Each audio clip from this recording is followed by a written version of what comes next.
Visit AtlanticWireless.com to find the store near you. We go beyond the call.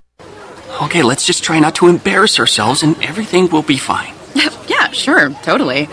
Is that a Pepsi Wild Cherry? Oh, no. Please, not here. Not here. Too late. You know something, Steve? Flavor Mania's about to run wild. Oh, not Flavor Mania. Pepsi Wild Cherry's about to drop a flavor suplex right into your pie hole. It's gonna hit your taste buds with a top rope elbow of flavor. It's gonna be delicious. It's gonna be refreshing. It's gonna throw your wild cherry loving brain right through the announcer's table. Oh, I can't take you anywhere. Flavor Mania doesn't need your permission, Steve, because the world knows that nothing is gonna get between Pepsi Wild Cherry and that flavor championship belt. Are you ready to get wild? Oh, please don't Come get on, wild. Steve. I said, are you ready to get wild? Seriously, does this always have to happen when you drink Pepsi Wild Cherry? You better believe it, brother. Pepsi Wild Cherry. Now available in 0 sugar.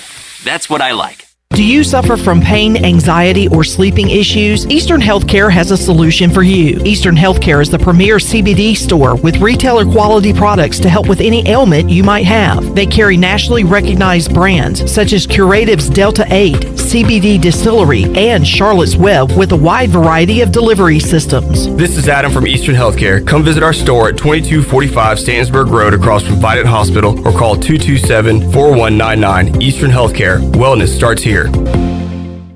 Hi, I'm Annalie Newhoff. And I'm Rob Campbell. And we are with CopyPro. We have been locally owned and operated here in Eastern North Carolina for almost 50 years. CopyPro is the leader in office technology. Does your business struggle with keeping printing costs low or producing professional documents? Here at CopyPro, total customer satisfaction is our #1 priority. We have a variety of solutions to help reduce your printing expenses and make your business more productive. Call us today at 1-800-682-6558 or online at copypro.net. CopyPro, we are the professional office systems people.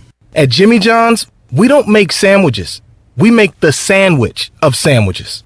We use fresh veggies because we don't hate salads. We just feel bad for them. We make our sandwiches exactly how you want because you're the one who's eating it. And we bake bread all day, every day because stale bread isn't bread. It's croutons. Sandwich history is written by the victors. Good thing we have legible handwriting. Jimmy John's, the sandwich of sandwiches. Order pickup or delivery on the app. This is Pirate Radio, WGHB Farmville, 1250 and 92.7 FM Greenville, WDLX Washington, 930 and 104.1 FM Washington. The following is an exclusive presentation of Pirate Radio, the voice of the pirate nation. Welcome to Pirate Radio Live. You can paint this one purple. Now live from the Pirate Radio studios in the heart of the Pirate Nation, here is your host, Clip Brock. Hello and welcome in to Pirate Radio Live here on a Tuesday. Clip Brock here inside the Pirate Radio studios and coming to you on Pirate Radio 92.7 FM. In Greenville, 104.1 in Washington. We're on 1250, 930. You can find us online, pr927fm.com, and watch the show on Facebook Live and on YouTube. A lot of guests to get to on this Tuesday. Coming up in about 10 minutes, we'll talk to former Pirate, now a member of the Hillsboro Hops, Spencer Brickhouse. Going to join us on the Fixed NC Live line. We'll talk about how his season is going so far. We'll look back at some of his regional and super regional memories and also talk about this current team as he is following the Pirates as they get ready to head to Nashville coming up on Wednesday for a Friday, Saturday, and potentially Sunday date with the Vanderbilt Commodores. Coming up at around 3:30, we will talk Hurricanes playoff hockey, and this may be the last time we're able to preview a game. It is coming up tonight. It is Game 5 between the Canes and the Lightning, and Tampa Bay has taken a 3-1 series lead. We'll talk to the PA announcer, Wade Minter, for PNC Arena there in Raleigh for the Carolina Hurricanes as he is on his way to the arena. We'll check in with him at 3:30 and talk about tonight's matchup. What happened over the weekend, because I was unable to watch that. I was out at Clark LeClaire Stadium. There was a goal bonanza in the second period. Canes had a 2-goal lead. That slipped away and the Lightning ended up winning and taking a 3-1 series lead. They'll be back at just a madhouse tonight, I'm sure, at PNC Arena as the Hurricanes try to stay alive. So we'll talk some Canes hockey coming up at 3:30. We'll talk more Pirate baseball and more stuff going on in the world of sports with Billy Weaver, WITN Sports Director. He joins us on the Fixed NC Live line at 4 o'clock. We'll get a quick Woody's update with Matt Davis, play-by-play voice of the Wood Ducks. He joins us at 4:30 to talk some minor league baseball. And Stephen Igoe, Hoist the Colors, will join us at 5 o'clock. We got, I believe, a Cliff Godwin Zoom coming up later on today. Hey, I just got an email. You've got mail. Cliff Godwin, I believe, will be speaking later today before they head out of town to Nashville. So we'll have that audio for you either at the end of today's show or coming up on Wednesday's Pirate Radio Live. So we got a lot to get to on this Tuesday. I'm all caught up on sleep. I was kind of chuckling when we came into the show because I saw a picture. You got mini camps going on now in the NFL. I saw a photo of Ryan Fitzpatrick, and he was holding up, it's like, as a parent, you take pictures of your kid on their first day of school. It said, first day of year 17. My name is Ryan. My friends are Terry and Curtis. It was pretty. That was fun. Kind of caught me off guard the first time seeing it. I'm 37 years old. I'm 74 inches tall. And the bearded kindergartner Ryan Fitzpatrick ready to take over as Washington quarterback. Saw an NFL note today. Chandler, former Washington football teamer, more known as a longtime Carolina Panther, Thomas Davis, had his car stolen and damaged, and he put out on Instagram, he put a picture out there and said, if anybody knows these idiots that stole my car and damaged it, let me know. I think he's offering a cash reward. Last year he played with McLaurin, and today he has a wrecked McLaurin. Oh. That is the car. Wow. That was wrecked. So Thomas Davis. I hope they didn't steal his jacket that he wore to his Panthers ceremony. They probably didn't. They probably did not. They looked at it. They were like, "Nah, we'll go for." They probably thought it was a jersey. They're like, "Oh, let's steal this jersey." Man, this is a suit. I don't want a suit with a name and a number on the back of it. All right, top story of the day. Maybe some people think this is good news. For me, it is a bummer. The Pirates playing at noon. Yeah, I'm with you on that, Clipper. We can't get out of that noon on Friday time slot for a Super Regional. We had it last year, or 2 years ago, the last time ECU was in a Super with Louisville, and it'll be the same case today, this year. That is 11 a.m. local time in Nashville, Tennessee on a Friday. Got to be a better spot for that, but that's when the Pirates and Commodores will go at it coming up on this Friday. They'll also play Saturday at noon, and then TBD if they make it to Sunday. I think it's later in the afternoon, 3 o'clock, I believe I saw. On Sunday, the if necessary game. Yeah. Here is the Game 1 schedules for the Super Regionals. We had to wait for one more game to complete today, and it was Virginia winning a thriller over Old Dominion. How about a walk-off home run to send your team to the Super Regionals? That happened earlier today in Columbia. They played some morning baseball down there, and Virginia able to knock off Old Dominion and advance to the Super Regionals. So here is the schedule for Game 1. Friday at noon, it all gets underway with East Carolina taking on Vanderbilt. Friday at 3, Game 1 between Stanford and Texas Tech in Lubbock. It'll be 6 o'clock start time for NC State on the road at Arkansas. Quite a zoo at Arkansas's ballpark last night. Watched some of that game as they advance. Friday at 9 o'clock, Ole Miss at Arizona. Those are the Game 1s on Friday, 4 Game 1s. Game 1s on Saturday at noon. Dallas Baptist versus Virginia.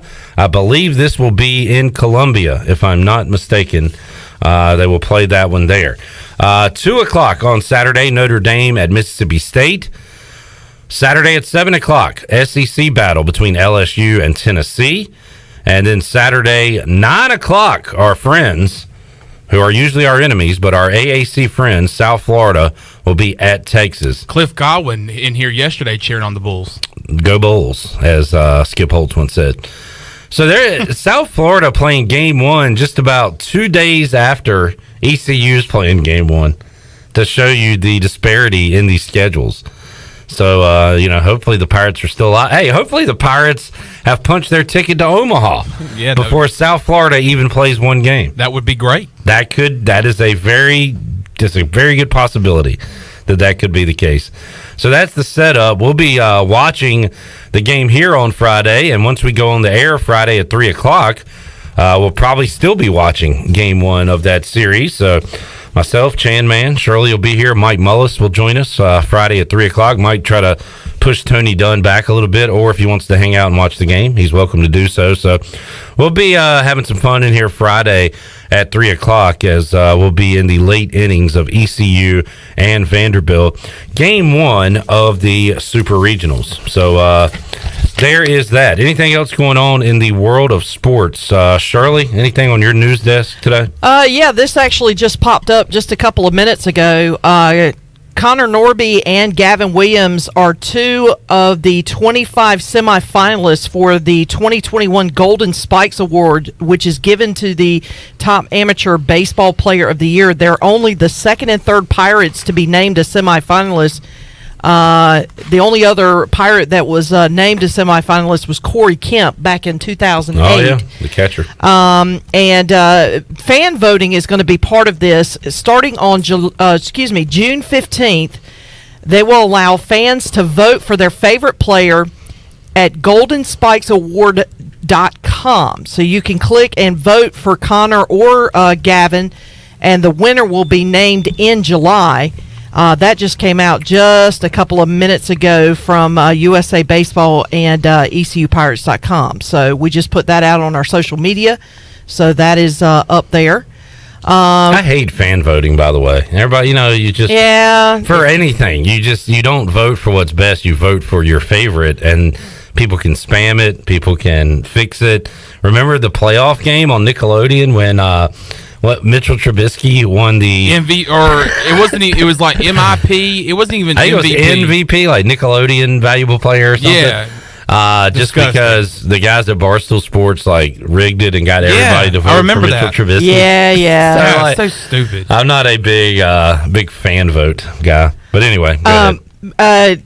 Just a couple of catch-up notes too that I noticed from earlier today. Blake Prohl has gotten some guaranteed money. What the Vikings did was they went ahead and guaranteed money for their 7 undrafted free agents that they signed in the off season, and among the 7 players in that group, Blake got the highest amount. He has a $115,000 in guaranteed money. So that includes a $15,000 signing bonus and then the $100,000 base salary for 2021.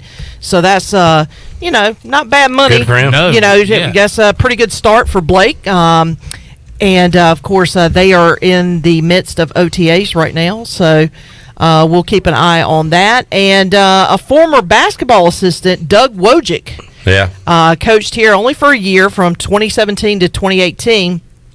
And then he went back to Michigan State. He had been Tom Izzo's recruiting coordinator for the last 3 years. He has now been named and moved up to an assistant coach. So, and what a Woj bomb! Yeah, what a Woj bomb! But he is.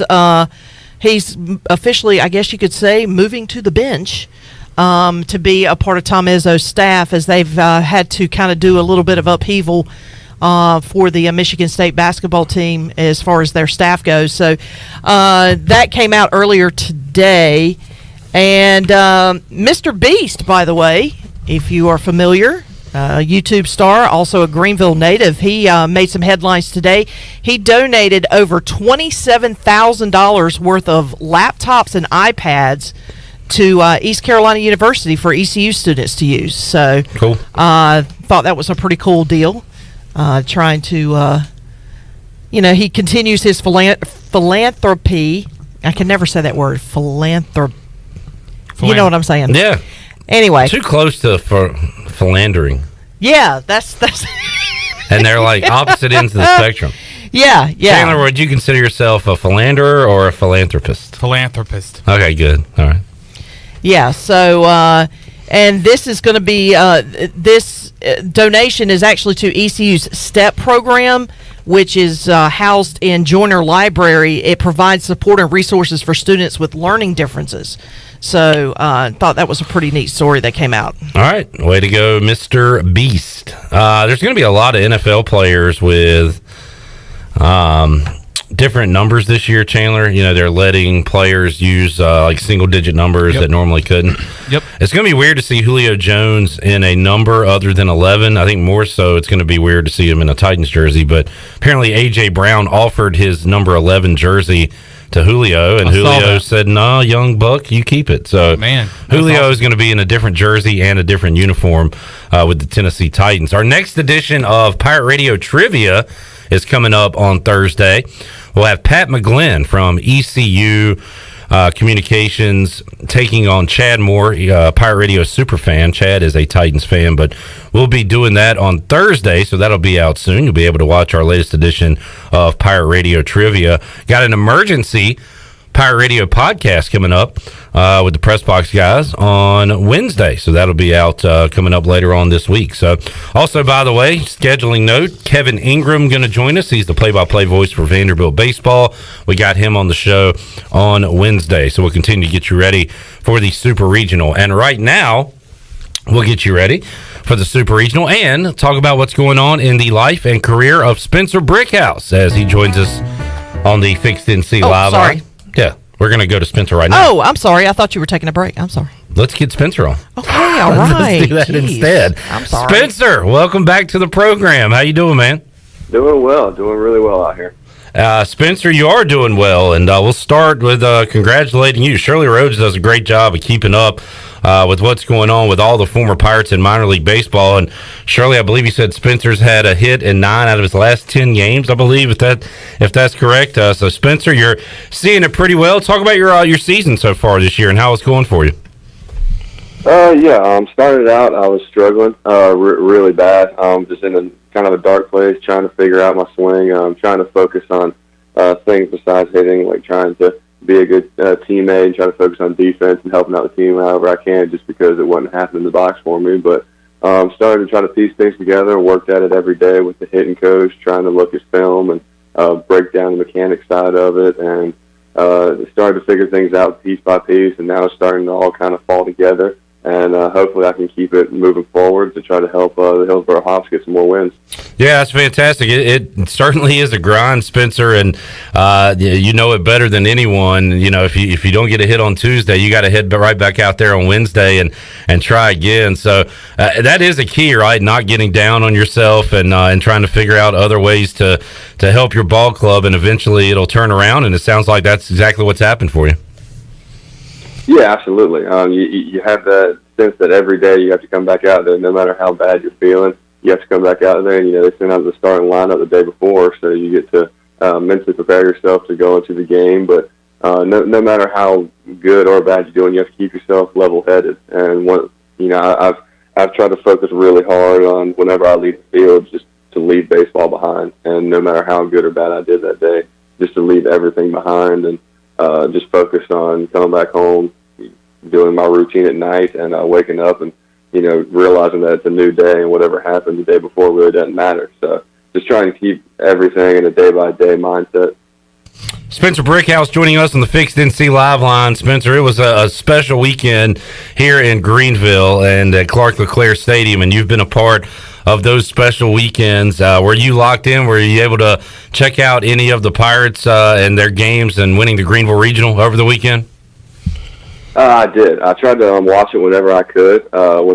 It seemed like the timing of it was right about the time that we were trying to start BP and whatnot for some of the games. But I tried to watch it because we had some weather delays that luckily gave me the ability to watch the game. But it was good to watch the guys win it and watch Matt Bridges up on the mound. He's been a guy that's been there for a long time, and to see him get the regional last out there was awesome to see from him. He's done a lot for the program. It's good to see that things worked out for him the way they have. Spencer, I talked to Jake Agnos last week on the show and actually texted with him a little bit last night during the game, and he says that he's so nervous that he's, Zach Agnos on the team, his younger brother playing, and he gets more nervous for him than he was when he was actually out there playing. You obviously don't have any family members on the team, but you mentioned Bridges, Smitty, Colmore, a lot of guys you played with, a lot of your buddies still on this team. When you watch them play, do you have that same feeling like it's out of your control and you get kind of nervous for the guys? Yeah, somewhat. There's certain guys that I was a lot closer with, especially in my junior year when we had like Thomas Francisco, Ryder Giles. They were all freshmen. Yeah. I tried to help them the best that I could my junior year, just because I know coming as a freshman it was very nerve-wracking having such a big life change and trying to meet the standards that ECU baseball brings up. And I tried to help them out. And it's good to see that those two guys, Norby especially, how well they have done this year and how much they've flourished. In these tough situations, and I'm really proud of all those guys and the way that they have carried on the legacy of the guys like me and the guys in my class and the guys before us. And I don't really get that nervous for them because I know they prepared the best that they can, and whatever happens on the field happens. And I've tried to tell them every time that I come back to Greenville that in the end it's just a game, but to keep on playing hard and doing the best that they can. But Coach Gowan always told us from the 2001 regional when they lost to Tennessee, he said that Coach Leclerc told them that if this losing is the worst thing that happens in your life, you've lived a pretty good life. I try to keep that in mind, and I try to remind those guys to just keep on having fun, because in the end, it's the child's game that we are just lucky to be able to play for a long time and keep on moving forward. That's an awesome mindset to have, and that's why Spencer Brickhouse has been successful in baseball and will certainly be successful in life. Spencer, looking at Norby's stats in 2019 when you were a teammate with him, Connor Norby, the little second baseman, hit 194, had one dinger. I mean, this year he hits over 400, 15 home runs. I mean, there's no way you saw this, but did you know back then that Norby was going to turn into a good ball player? He was always one that I saw his swing, and it was always so simple, short, compact. I'm like, if he can just figure it out, he's going to be something very special. And he obviously coming in and having to play around guys like me, Packer, we tried our best to help him and encourage him to go out there and be a free swinger and not try to overthink, because when you go into college baseball and you're surrounded by guys that are just as good, if not better than you, and you're used to being the best guy on your team, it can be nerve-wracking, and it can really let you down, and you don't think you're that good anymore. But we always try to tell him to keep on swinging and keep on trying to find your swing and go and just try to hit the ball hard. Don't worry about all the different things that can go through your head, but right when you get into that batter's box, just go blank-minded and just go out there and swing. I'm glad to see that things have turned out well for him, and he was one of those guys that I knew once he started catching fire, it was going to be something special, and he really has proven that. And he's done not only with the bat, but in the field at second base. He's played phenomenal defense. Yeah. He's a great base runner, and it's great to see that he's put all his tools together to help them win this regional. And on that note, Spencer, another guy that put all the tools together this year, how about Gavin Williams and the season he had, 10-0 going into this regional? I tweeted it out the other night. He didn't really need a bullpen all year. Finally, he did in one game, and it happened to be in a regional, and, man, the bullpen picked him up and had a fantastic performance. Gavin was the guy that, I mean, we saw it back when you were here playing with him, but he has stayed healthy, he has put it all together, and should get a pretty nice paycheck from Major League Baseball, and a pretty high draft pick coming up in a month. Yeah, absolutely, and you said it there. He's had to deal with some injuries, so he's had to deal with some mental strain and having to sit on the sidelines in some situations that I know that he would love to be in. But it's good to see that he has put it together this year, of all years, his junior year going into the draft. And it's good to see that he's getting the recognition that he deserves, because he's always been the one to work hard, and he's always had the stuff. Obviously, he's a 6'7", 240, I'm guessing, pound guy that throws 100 miles an hour. Those guys are a rare breed, and yeah. It was good that the Pirates got him, but it's also great to see that he put it all together this year and could be a starter for them. It's usually see those guys coming out of the pen, and seeing him start and do what he has done has been something spectacular. And you said it with the regional. Some games as a pitcher, you just don't have your best stuff, and you have to battle through it. And the good thing about with this ECU team that I've noticed is whenever one guy's down one game, they have other guys to pick them up, and that's how you get a lot of wins. And they've proven that. And it's great to see that Coach Godwin, Coach Colombo, and all the other guys on the staff have ingrained it in those guys' minds to be able to pick each other up whenever you've had a bad outing. Former Pirate Spencer Brickhouse joining us. Brick was a part of a dog pile a couple years ago. We saw one on Sunday night at Clark LeClaire Stadium. Spencer, you're a big guy. What's your dog pile philosophy? I mean, are you okay with being on the bottom? Do you crush guys coming over the top, or is it just kind of every man for himself? What's the thought process there?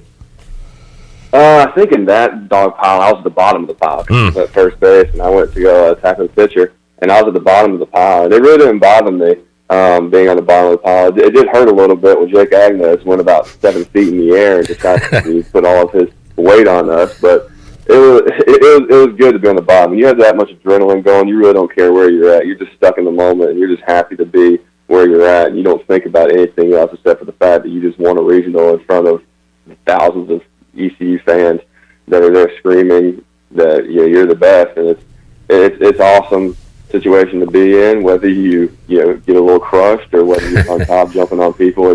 You're just happy to be where you're at. You mentioned Jake. I remember that picture of him flying in the air. And then last night I looked, and the guy on top of the pile with his arms up facing the crowd is Zach Agnos. Those Agnoses, they know where the camera is. They know how to show their pretty faces. Right, Spencer? Oh, yeah. With both of those Agnos boys, you know they're going to be in the center of everything. Those guys are the party guys. They like to be in the middle of everything, and they're the most social butterflies you're ever going to meet. It's funny how that happens, and I could have guessed that coming out of Zach, too, after talking with him multiple times coming back to Clark LeClaire. Spencer, Cliff talked about after the game, he was asked by, I believe, Ronnie Woodward about closing it up in 3. The Pirates win 3 straight, take care of business, don't have to play on Monday, can kind of get ready for Vanderbilt. You guys had to play and finish on Monday night. Went into late Monday night to close out Campbell to win that regional and move on to Louisville. And, Cliff's not going to use excuses, but that extra day matters. He said you guys were a little gassed. You played a lot of baseball. You played an early game to start your super regional. He thinks that the team will be a little more fresh heading into a super regional this year when they head off to Nashville. Do you remember that, Spencer? I mean, were you guys gassed after playing so many games in that regional, then having to travel to Louisville? We definitely did not take the best route of winning that regional, I would say, by losing the first game. We had to crawl our way out of the hole that we dug with losing to Quinnipiac. But I personally, I don't really think that I was really that tired. I was ready to get to Louisville. I think we had to practice the next day, and we were just right back into business. And it was a good time. I thought it might make a bit of a difference, and he could be completely right. But it was good to see these guys win the regional the way they did and actually win all 3 games. Because going into the end of the season and with the conference tournament, they kind of hit a little lull where they seemed to be struggling with run production and winning games. So it was good to see that they got the momentum back at their court heading into the postseason, because a lot of teams, I mean, you were watching the South Alabama USF game in the Gainesville Regional. It's all about who gets hot at what time, and it's always been the times that we weren't hot when we were facing Quinnipiac, and then we started to figure it out. And hopefully the ECU guys right now are getting hot, and they'll go into Knoxville and put up a good series against Vanderbilt. Spencer, how do you like, and we'll close it off here, we'll get back to your career a little bit. How do you like the format of Major League Baseball or minor league baseball this year, where you're playing 6 days and then you get Monday off? It's a grind, obviously. I guess the good news is at least you know when you're getting a day off and you can get into a routine. But how tough is that on the body and the mind, and have you gotten used to it yet? It's not as much of a grind as in 2019, because you would play 3 games away, and then you would play another 3 games, and it was just so much traveling and going back and forth. And with this, if you're playing, like this past week, we were in Everett, which is just north of Seattle, and we drove up there Tuesday. So it was 4 hours up there, and then you stayed there the entire week, and then we came back last night. So it's one of those things. It's less bus rides, but it's not as much of a grind. Plus, I get 1 day off a week during a game, so I'm only playing 5 days during the week. So it's a grind, but it's not as much of a grind as I thought 2019 was, where I was playing 9-10 games in a row before getting an off day. So it's been something to get acclimated to. But going through the first spring training that I've ever been through, it's been a good experience so far. I really didn't know what I was getting into when I came into this year, especially coming off of a COVID year, and we had a lot of restrictions at the spring training site and within our affiliate ball. But it's been a good change, and I've had a lot of people around me that's helped me through the process. A lot of the teammates have been very good to me, and I've been in with a good group of guys now, and we kind of have our own little group going that we hang out with each other and we give each other support whenever we need it. Yeah, that's great to hear. Spencer Brickhouse joining us. Spencer, like I said, Shirley does a great job keeping up with all the minor league guys. Alec Burleson making his rise through the ranks. We're following Dewanye and, of course, Packard and Krasinski and all the guys. How about Jake Washer? In 1 month's time, he pitches a scoreless inning and starts a brawl. That was a heck of a month for the old Pirate catcher there. Yeah, that's when I originally saw that he was pitching the game. I think he posted it on Instagram or some other form of social media, and I was a bit confused about that. And then it was probably within a week and a half later, I ended up seeing about the brawl, and it was between the Tin Caps, which Dewanye's on, and then the Washer's team. And I'm like, what is going on for this to be happening? I was like, I never knew Washer to be that much of a hothead. I was like, something must have really happened. Yeah. And that's why I've been meaning to call them and try to get the lowdown on it, but I know they've had enough people calling them. They don't need one more person. So I'll probably wait a little while and ask them what happened and what went on in that game for that amount of turmoil to happen. Yeah, crazy stuff. Spencer Brickhouse and the Hops taking on Tri-City tonight. We will continue to follow what you're doing, Spencer. We're pulling for you here in Greenville. Always great to hear from you, man. Keep up the great work, and we'll talk again down the road, Spencer. Sounds good, Cliff. Y'all keep on doing y'all's thing, and y'all stay classy, Greenville. All right, the sign-off there from Spencer Brickhouse. Joining us today on Pirate Radio Live. Great to catch up with Spencer, talk about his super regional memories, also what he's doing now, and following this team, as he's just like us. He's following and rooting on the Pirates from all the way across the country, and Shirley Rhodes keeps up with what's going on with all our former Pirates, and Spencer has been hitting the ball well. We'll try to continue that tonight for the Hops as they take on Tri-City. We'll talk some more minor league baseball later on in the show with Matt Davis, play-by-play voice of the Woodies. But when we return, it is do or die time for the Carolina Hurricanes. They take on the Lightning tonight at PNC Arena. The PA announcer for PNC Arena for the Carolina Hurricanes is Wade Minter. He joins us on the other side. What do the Canes need to do to stay alive tonight? We'll talk about it when we return right after this.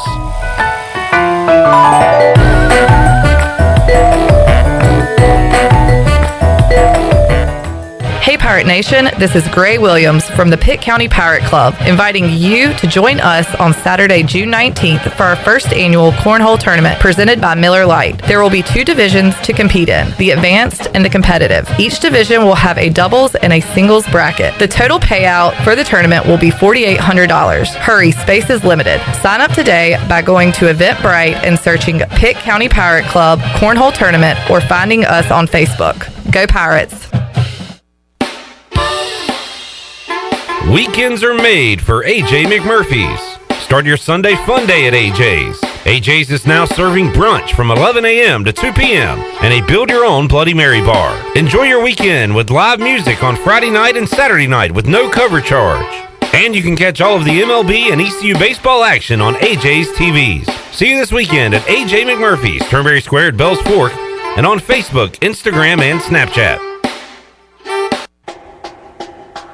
This is East Carolina head football coach Mike Houston, and I'm proud to announce that our youth football camp is back this summer for Pirate Nation. The Junior Pirate Camp is for kids in rising 1st through rising 8th grade and will run June 14th through 16th here inside Daddy Ficklin Stadium. Each camper receives official ECU gear along with individual instruction by me and our entire staff. To sign up, go to MikeHoustonFootballCampsLLC.com. Go Pirates!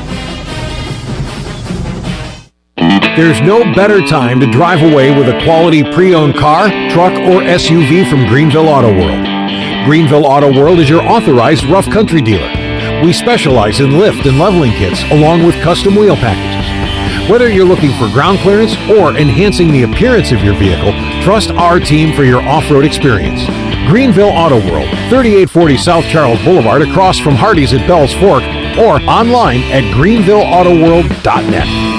In studio with Dr. Shondell Jones from Kinetic Physical Therapy. Dr. Jones, you guys are expanding and growing. Yeah, we sure are. One of the things that a lot of people don't know is that we actually have a pediatric practice as well. It's called Kinetic Pediatric Therapy. We've got speech, physical, and occupational therapy there just for kids. If you're concerned about your child's development or just want to make sure they're on track, you can bring them in for a screen. If they need evaluation, we're able to do that and help them continue to develop. For more information, you can visit us at kptkids.com or give us a call, 689-6043. Warren's Hot Dog Pizza, homemade lemonade. Hey, Pirate Nation, Warren's Hot Dogs, 2 locations are open for business in Greenville and Chocowinity. Both locations have drive-through windows, so stop by today for hot dogs, pizzas, subs, apple and peach turnovers, homemade lemonade, and breakfast in Chocowinity, featuring homemade cheese, ham, and chicken biscuits, plus sausage dogs and more. Warren's in Greenville, across from Ron Ayers Motorsports, and in Chocowinity next to the fire department. Warren's Hot Dogs. Want some? Get some. If you have family coming over this summer, the last thing you want is your air conditioning to not keep the house cool. Face it, the only thing worse than an irritable mother-in-law is a sweaty mother-in-law. So call Delcor to get ready for summer. For a limited time, put no money down and get 12 months same as cash when replacing an HVAC system. Keep your mother-in-law cool.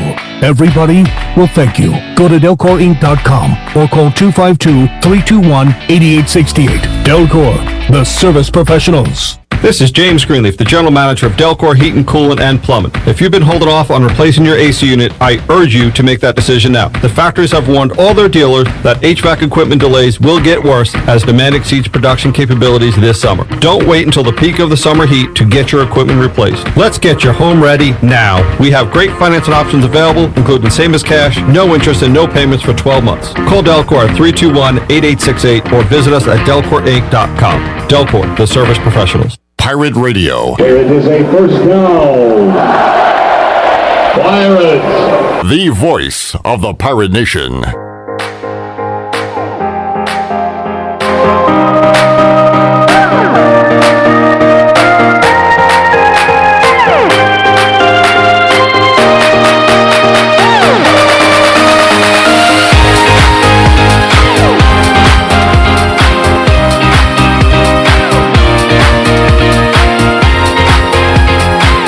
You're listening to Hour 1 of Pirate Radio Live. This hour is brought to you by University PC Care, your local tech support experts for all your personal and business needs. Visit universitypccare.com to learn more today.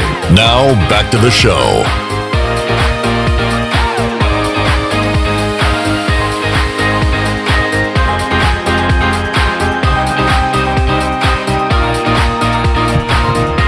Welcome back to the show. You've worked hard to start your business and are working even harder to make it successful. And that's why it's important to have a bank in your corner when you need them. As the business world throws you curveballs, Select Bank & Trust is here to be responsive to your needs. Select Bank's team of local bankers can make local decisions and cares about you, the customer. Get the business services that are right for your business today with Select Bank & Trust. Bank local, bank select. Now let's head back into the show. Here's your host, Clip Brock. All right, it is do or die time for the Carolina Hurricanes. They are at home tonight. PNC Arena taking on the Tampa Bay Lightning, down 3-1 in the series to Tampa Bay, the division rivals. And here to talk about it will be a guy in the middle of it all tonight at PNC Arena, firing up what should be a fantastic crowd. Wade Minter joining us on the Fixed NC Live line. He's the PA announcer there at PNC Arena, and he will be using those booming pipes tonight. 6:30 NBC Sports Network. Wade, welcome back to the show. How you doing today? Doing all right. Thanks for having me back. Yes, sir. Thank you for coming on. Wade, we have been engulfed in ECU baseball the last few days, and I was out at Clark LeClaire Stadium on Saturday, got to watch a little bit of the Canes game. Between games at Clark LeClaire, went out to the tailgate fields, and people had TV set up watching the Hurricanes. It was pretty cool. And Wade, there was a goal-scoring bonanza in the second period of that game. Both teams scoring 4 goals. The Canes at one point taking a 2-goals lead. What went wrong there on Saturday, and why was that game different than any other game we've seen so far this series? Yeah, hockey's a weird sport, you know. You can have really tight checking games, and the same teams can end up playing really high-scoring games. It's unfortunate to give up a 4-2 lead on the road to the defending champs. That's the kind of thing you can't really do, but Canes are still alive. You know, I think the biggest takeaway from that game is Tampa Bay's power play is lethal. They score at will. If you give them a power play, they're going to score on probably 2/3 of them. And, you know, that's a stacked roster. They're $20 million over the salary cap through some shenanigans there that were legal, maybe not ethical, we'll see. But, you know, that's not the type of lineup you can allow to set up on a power play. Wade, yeah, there was some people talking about that actually at the tailgate there on Saturday. The million-dollar question and the question that a lot of Canes fans have been talking about throughout the series, but especially the last couple of games. What do the Hurricanes do in the nets tonight? Who's starting at goalie for Carolina? You know, I think you got to go back to Alex Nedeljkovic tonight. He's been very good, and when he started, Peter Mrazek's got a long history of success in this league. Had a rough game there on Saturday. You know, confidence is a really big thing with goalies, so I think you go with the more confident hand. I think you start Alex Nedeljkovic tonight. Wade, as you said, hockey a weird, unpredictable sport. In your best opinion, do you think we see another outburst of goals coming up tonight, or is it going to be a little more tighter like it was the first 3 games of the series? I think you might end up seeing something that's a little bit of an in-between. You know, I don't think we're going to see another, you know, 6-2 game, 8 goals getting scored, or 6-4 game, 8 goals getting scored. But I also don't think you're going to see a 2-1 nail-biter like we've had before. I think you'll see a few more goals, but not quite to the level that we saw on Saturday night. You hit on one of the big keys already, Wade, and that's Carolina not going to the penalty box, keeping Tampa away from those power plays where they're so deadly. What's another key or two tonight? What individuals need to step up, and what are you looking forward to seeing tonight at PNC Arena? Yeah, based on Coach Brendan Moore's comments, I think there's a better-than-average chance we might see one or both of Nino Niederreiter or Vincent Trocheck back in the lineup. I think that can be key because when you get those guys back in the lineup, players can get slotted into their more natural positions. You get better matchups. The Canes lineup with everyone in it is extremely dangerous, but if you lose, 40-some goals from the regular season with Trocheck and Niederreiter being out, that's a tough ask for anyone else to come in and pick up the pace on. So if the Canes can roll 4 lines like they were doing most of the season with those guys back in the lineup, I think you end up getting better matchups and can probably exploit those there at home. Wade, those first 2 games at home, and as frustrating as it was to be rooting for the Hurricanes and to lose those games, they were really fun games in the way that the emotions were high, very tight. You know, it was like a 1-goal margin throughout, and it didn't go the Canes' way, but do you agree, Wade, that those were good quality hockey games? Again, even though they didn't go the Canes' way. Absolutely. You know, after the kind of, early 2000s New Jersey Devils style clutch and grab, slow hockey from the Nashville series, to see 2 really good teams going at each other, trading chances, 2 goalies playing extremely well. That was really fun hockey to watch. If you're a Canes fan, you wish you'd gotten an extra bounce or 2 and buried an empty net that Andre Vasilevsky made a miracle save on. But you really can't fault the hockey. They're very entertaining games to watch. Wade Minter joining us. Wade, let's bounce around a little bit, look at the other series, and we'll close it out talking more Hurricanes. Coming up tonight, Golden Knights and Avalanche, 2 really good teams on the western side of things, and they've been even through 4 games. Series tied at 2 games apiece. Any surprise there that they're going back and forth in their series?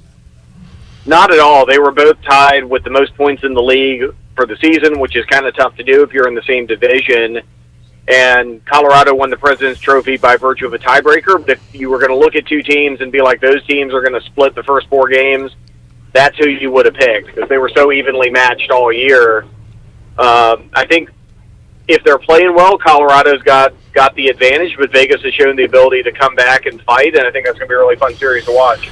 You hear about it in, March Madness and other playoff formats. The team that gets hot at the right time, doesn't matter what they did during the regular season, doesn't matter what happened during the journey. If you get hot at the right time, you're dangerous and can win it all. That would describe the Montreal Canadiens down 3-1 to the Maple Leafs. They win that series, and Wade, they're already sitting and waiting for all these other teams to end their second rounds. That's got to be a little surprising, right? I don't think anybody saw that coming, probably not even the Montreal fans. You've kind of come to expect epic collapses from Toronto, so that's not necessarily new, but Montreal winning 7 straight games in the playoffs throughout the first or second round and being the first one to punch their ticket to the Final Four, it's all about getting hot at the right time. Like you said, they are playing well, and, it's tough to stop a team on a streak. Wade Minter joining us. Finally, Wade, Bruins and Islanders. Bruins with a 3-2, Islanders with a 3-2 series lead there as the Owls trying to. I guess this will be a little bit of an upset, right, Wade? If the Islanders are able to get past Boston. I don't know, because the Islanders have been trending upwards for the past few years. It was really surprising when the Canes swept them in 2019. Barry Trotz has got that team going really well. He's a great coach. Very surprised that Washington let him go after they won the Cup. And the Bruins, even though they're loaded with talent, are getting a little bit older. You see teams rise and then you see them fall for a little while. And, as good as the Bruins are, I think we might be seeing them moving more on the downswing for a little while. So I actually am not surprised at all that the Islanders are ahead in that series. All right, that's what else is going on in the hockey playoffs. We go back to the Canes and Lightning. Wade, what kind of crowd are you expecting tonight at PNC? It's going to be on fire, I would imagine. I hope so. This is the chance for the Caniacs to let it all out. You don't know if you're going to be back in the building again before the fall. You hope you will, and the best way to do that is to give us a home ice advantage by yelling, screaming, waving those rally towels, getting loud, making it tough for Tampa to hear each other and think. And enjoy it, because after the year we've been through, being in June, playing hockey in Raleigh, games that mean something, you just got to enjoy it while it's here and make some memories. Wade Minter, hopefully a lot of goal calls tonight. A lot of cheaters never win for the opposing team going to the penalty box tonight as well. Wade, have a great job. Do a great job on the mic tonight, as you always do. Have fun, and we'll talk to you again down the road here on Pirate Radio Live. Thanks, Cliff. Hopefully we'll be doing this again in the Final Four. Yes, sir. Hope so. There's Wade Minter. He's the PA announcer at PNC Arena. Does an awesome job with the Hurricanes. You hear him through your televisions. And for those of you lucky enough to be able to attend some playoff hockey tonight, you'll hear him there at PNC. And early start time, 6:30, NBC Sports Network for Hurricanes and Lightning. Game 5, and then Golden Knights and Avalanche Game 5 coming up tonight, 9 o'clock on NBC Sports Network. The Canadiens have already advanced, and then the Bruins Islanders winner will take on the Lightning Hurricanes winner. Bruins Islanders. Did I say Brewers? Bruins Islanders Game 6 coming up on a Wednesday night. Jimmy Buffett Chandler got back from Key West and yesterday said, the Canes are still in it. I'm curious, Chandler, because when you go on vacation and you're like kind of, not paying attention to what's happening in the real world, you're kind of far removed from what's going on in sports, right? I'm sure you were following the Pirates, but NBA playoffs, Hurricanes, you probably didn't know anything that was going on there. No, it's funny because I've been actually doing a good job of keeping up with the NBA playoffs. I was watching almost every single game that was going on so far up to this point in the playoffs, and then I go on vacation, and then I quit. Following that, I was getting on the Canes train. I was following them. The last game I watched was last Sunday when they faced it was Game 1 of the Lightnings, and they lost. And then I got off track with that. The only sports team that I kept up with during my vacation was, of course, the ECU baseball team, who was able to stick it out, this weekend in the Greenville Regional. But I kind of lost track of time when it came to sports, and I did not know that the Hurricanes were still in it, because when I left, they were probably down 0-2. I think they were down 0-2. So I heard that they had lost a third game.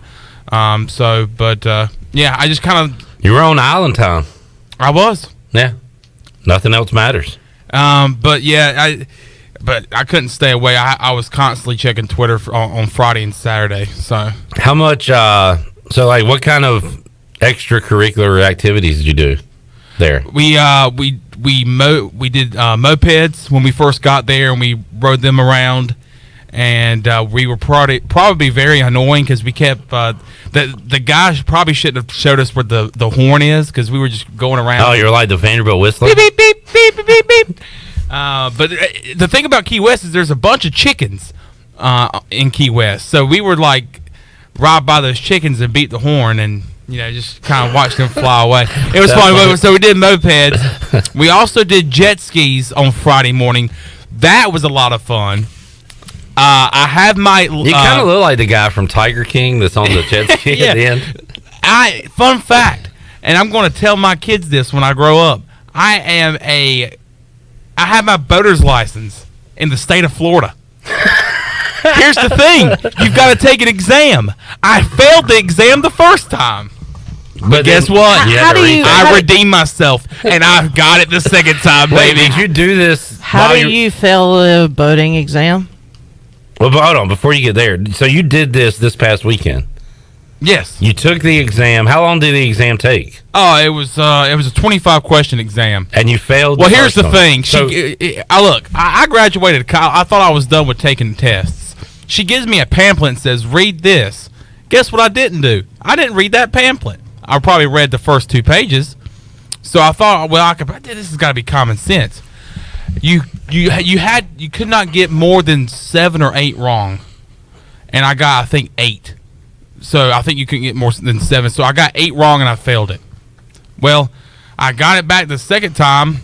So of course I read the pamphlet and I passed the test. And I actually have video that I'll show you of my buddy recording me finding out that I passed the test. So you had to do that to get on the jet ski, I guess? Yes. Okay. But that was fun. So now you can take Bryce down to Florida and boat. I'll take him on my jet ski. He can be your captain. Yeah. Or you can be his captain. Yeah, I'll be the captain. Yeah. Because I know what I'm doing. Look at me. I'm the captain now. I'm the captain now. But we also did a booze cruise that afternoon from 6:30 to 8:30. There was a live band on that booze cruise. I did that on Sunday. It was just all on land. You did a land cruise. I cruised around every tailgate and got a beer. Yeah. Redbeard says we need to send Chandler away this weekend because we don't need any jinxing going on with the Pirates. I know. Not a bad idea. Not a bad idea. Redbeard, I have thought about that. Like, I feel like with me being in Greenville this weekend, it's just going to be a bunch of bad vibes. But yeah, so if the ECU loses, you can blame it on me. Just like Cliff Godwin said a few weeks ago, if we lose, you can blame it on me. So okay, you're taking it. And the question everybody is asking: did you buy any facial cream? I was offered. You were offered. There was a Pirate Radio listener down there. You turned it down and tried to lure me in, but I said I've learned my lesson, bud. Good job, man. That's what. Hey, look, we all make mistakes. It's all about learning from them, growing. I kept my head on a swivel too for the people like that. Yeah. I was like, man, please, please don't let there be any facial cream sellers here. But luckily there wasn't. They can find those kind-hearted, kind of gullible people like yourself, Chandler, who don't. You want to see everybody doing good, smiling, having fun. And if a guy's down on his luck and he's got $500 worth of facial cream, you'll buy it off him in a jiff. All right, let's get a break in. We'll come back. We'll wrap up hour number 1 and get set for hour 2 on this Tuesday edition of Pirate Radio Live. We got more to go after these words.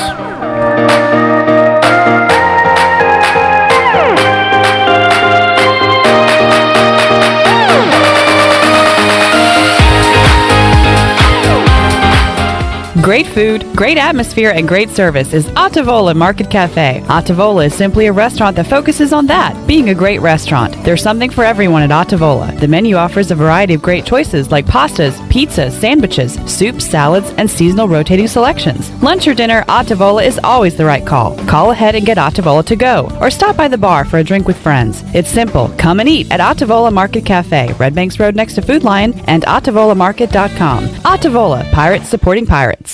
The Tauber River Bandits are back, and this year we'll have a full season, and all fans are welcome this year. Come watch some of the best collegiate baseball around with over 20 Division I players on this active roster looking to compete at a high level. We have a family-friendly atmosphere, awesome stadium, food and drink specials, plus the coldest beer on the East. Come do something different with the family this summer with the Tauber River Bandits. 29 home games to choose from. Tickets available at the gate or online at TarboroughRiverBandits.com. Here with Mike Mullis from Fixed NC. And Mike, you were telling me the other day, people ask you all the time, I didn't know you did that. What does that mean? You know, anything that involves property damage repair, call us first. If it's your crawl space, you've got interior humidity issues, a water loss, your ice maker line breaks, obviously fire and smoke, everybody knows we do those. But anything that involves interior or exterior property damage, we're your repair experts. Mike, how can everybody get in touch with you? 252-999-0001 or fixednc.com. Hey Pirate fans, it's time to get that yard done right with the new John Deere mower from Quality Equipment. Our premium lawn care lineup is what every homeowner needs this spring. A John Deere will change the way you mow with easy-to-use attachments, effortless steering, and intuitive controls. Right now, save up to $700 on X300, X500, and X700 series mowers. Learn more at QualityEquip.com and get quality done right. Offer ends 10/29/21. Some restrictions apply. See dealer for details. My whole business just went up in flames, but my agent was there before the fire was out. We started a plan. I've got 25 employees who could be out of a job if we didn't get this place running again. My independent agent and auto owner's insurance, they made sure we didn't skip a beat. I mean, we didn't miss a single payroll. That's incredible. For whatever lies ahead, we're always there. This is Norm Bryant with Town Insurance in Greenville. Call me today at 756-8300. Go Pirates. At US Cellular, we see our customers as more than just customers. They're neighbors. When you switch to US Cellular, you can get the new Samsung Galaxy S21 5G for free with no hidden requirements. As a neighbor, you deserve it. US Cellular, America's locally grown wireless. Terms apply. See uscellular.com for details. Does the idea of going to your local U.S. Cellular store make you feel a bit uncomfortable? Tired of the hassle of waiting and wearing a mask? Let Toby Williams and its outside sales team take away that worry. They will come right to your home or office and drop your phone off on the porch or at the front desk for you. Saving you time and worry is what the team at Cellular Warehouse is all about. Call Toby today at 252-799-7051 and let them help you with all of your wireless needs. Cellular Warehouse, your local U.S. Cellular authorized agent. E&S Hemp Company in Winterville is your premier CBD store. At E&S Hemp Company, they have helped hundreds of people just like you get relief from joint pain, anxiety, insomnia, and more by providing you the highest quality of CBD products available. E&S Hemp Company has a great selection of only the safest, purest, and most beneficial hemp-infused products available from honey, tea, coffee, candles, and more. E&S Hemp Company, Fire Tower Road in Winterville, and online at eshempcompany.com. Pirate Radio. All of our last names are ECU. The voice of the Pirate Nation.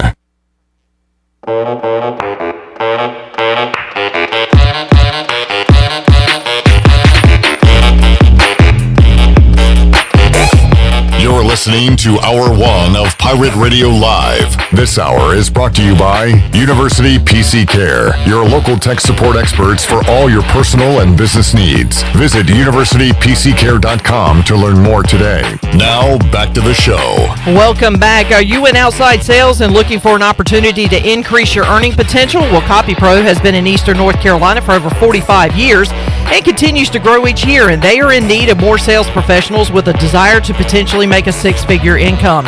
Do you have what it takes? Visit copypro.net today to submit your resume and to learn more.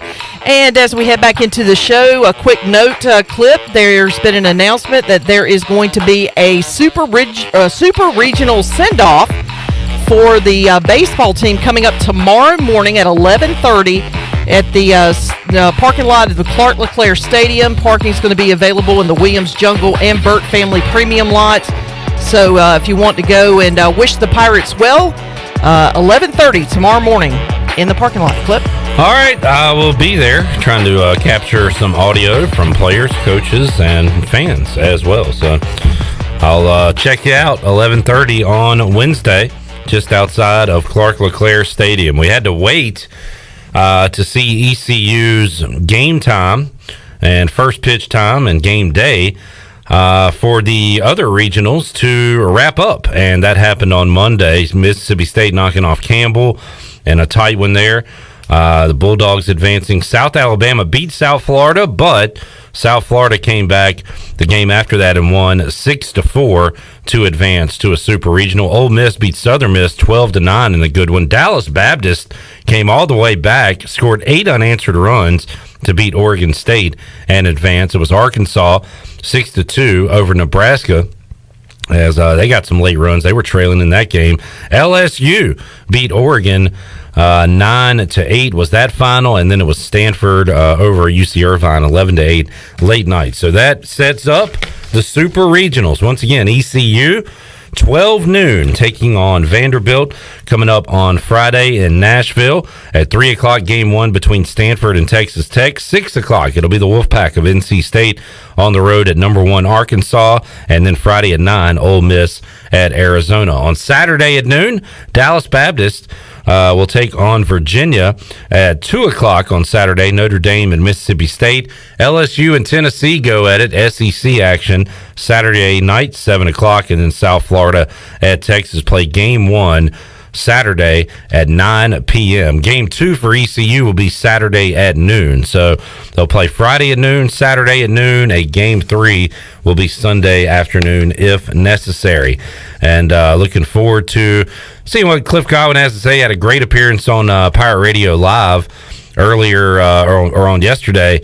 Or later today, he will have a Zoom, and we'll see if he announces any type of pitching rotation or anything like that, or maybe we'll have to wait on it. Will it be Carson Wisenhunt or Gavin Williams going game 1 for the Pirates on Friday? Or we'll just ask Malcolm later in the week. Yes. Well, Malcolm may join us tomorrow from Nashville. He said it's not a long flight, so we'll try to get him on. Corey Glore and I have a strenuous relationship going right now. He just... I don't know. What does that mean? We're having some issues on him coming on the show, and he's leaving town. And I told him we need to talk about our relationship. He said, "Well, I'm heading to Nashville, and if you don't want to come, that's your prerogative." My goodness. Ooh. And wow. Then I throw us some shade. I just said, "Wow," and he said, "Don't burn the roast next time." Don't burn the roast. Clip burn the roast. He's got some great calls that are going to go down in ECU baseball history, and all of a sudden he's Mr. Big Shot. Yeah, I think it's gotten to his head a little bit. We'll see if we can track him down on Wednesday and Thursday. I just hope he has a safe flight over to Nashville. Maybe that's why he won't come on the show anymore, because we keep playing that. Safe! Let's take a time out. We'll come back. Billy Weaver joins us on the other side. We'll get his thoughts on ECU advancing to another super regional. And we'll talk about what else is going on in the world of local and national sports. More to go on Pirate Radio Live, Hour 2 on the way after this.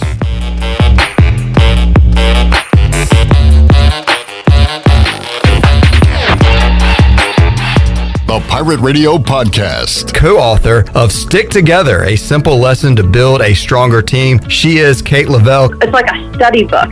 You know, there's 7 principles in there, and I'm doing workshops on this, and, you know, I can do 3 to 5 hours covering it, because we go into in-depth conversations on how do you apply belief, how do you live it, how do you keep it alive every single day, and how do you make your team powerful with it. So it's a quick read, but you can really dive deep into each of these principles. Listen to every Pirate Radio podcast now by visiting our podcast channel and subscribing in Apple iTunes or SoundCloud. The Pirate Radio Podcast is powered by White Claw Hard Seltzer, proudly distributed by Coastal Beverage. Introducing Tommy Club, the best car wash value anywhere. Starting at just $19.99 a month, you can wash your car as often as you like, and also take advantage of our express lanes exclusively for Tommy Club members. You can enjoy a gentle belt conveyor ride to a spot-free shine faster and as often as you like when you're a member of Tommy Club. Plus, our vacuums and mat washers are always free. We're Tommy's Express. Tommy's Express Wash, now open on the corner of Greenville Boulevard and Red Banks Road in Greenville. Have you stopped doing your favorite activity due to chronic aches and pains? Let Eastern Physical Medicine and Rehab help. They provide regenerative injection therapy that can help with osteoarthritis, joint pain, carpal tunnel, and plantar fasciitis. Eastern Physical Medicine and Rehab will help you get back into the groove. Eastern Physical Medicine and Rehab, 2245 Stantonsburg Road, across from the hospital. Call 215-9294 for an appointment today. This is Mark Washington with Max Sports Performance at Max Fitness.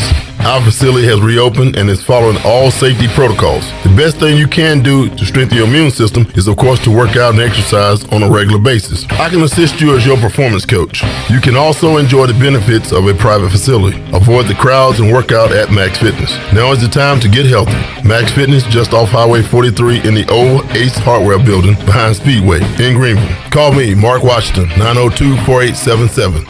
East Coast Grading and Utilities is your source for clearing, hauling dirt, and concrete work. East Coast Grading and Utilities handles all sewer and water issues as well. I'm David Vaughn. Whether putting in a new subdivision or helping you with any and all of your drainage problems, I can get the job done. Call me at 531-7494. No job is too big or too small. East Coast Grading and Utilities. Friends helping friends. 531-7494 for East Coast Grading and Utilities.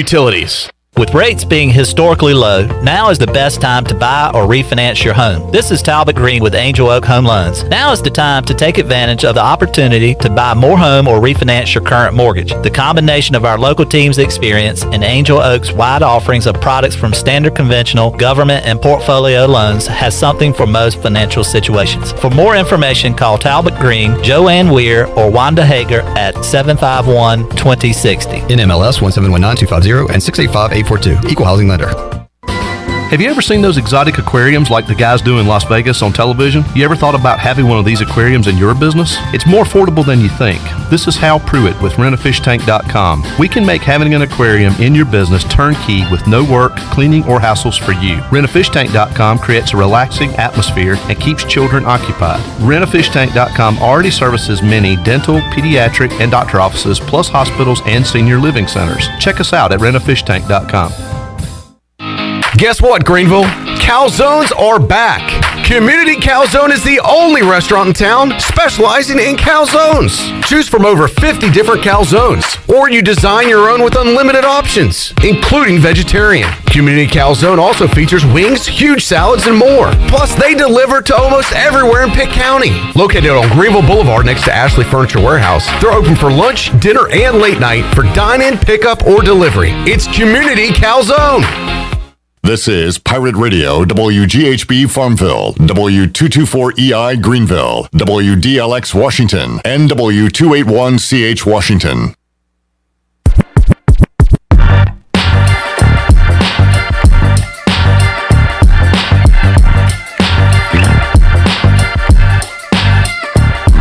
You're listening to Hour 2 of Pirate Radio Live. Save lives, be a hero, and make $1,000 your very first month donating plasma at Grifols Biomat USA. Start now at Biomat USA on 505 South Memorial Drive. A better donor experience and better pay. Now, back to the show. Welcome back. Do you need custom t-shirts, apparel, or promotional items for your business, organization, or event? Keep it local and print it local with University Sportswear.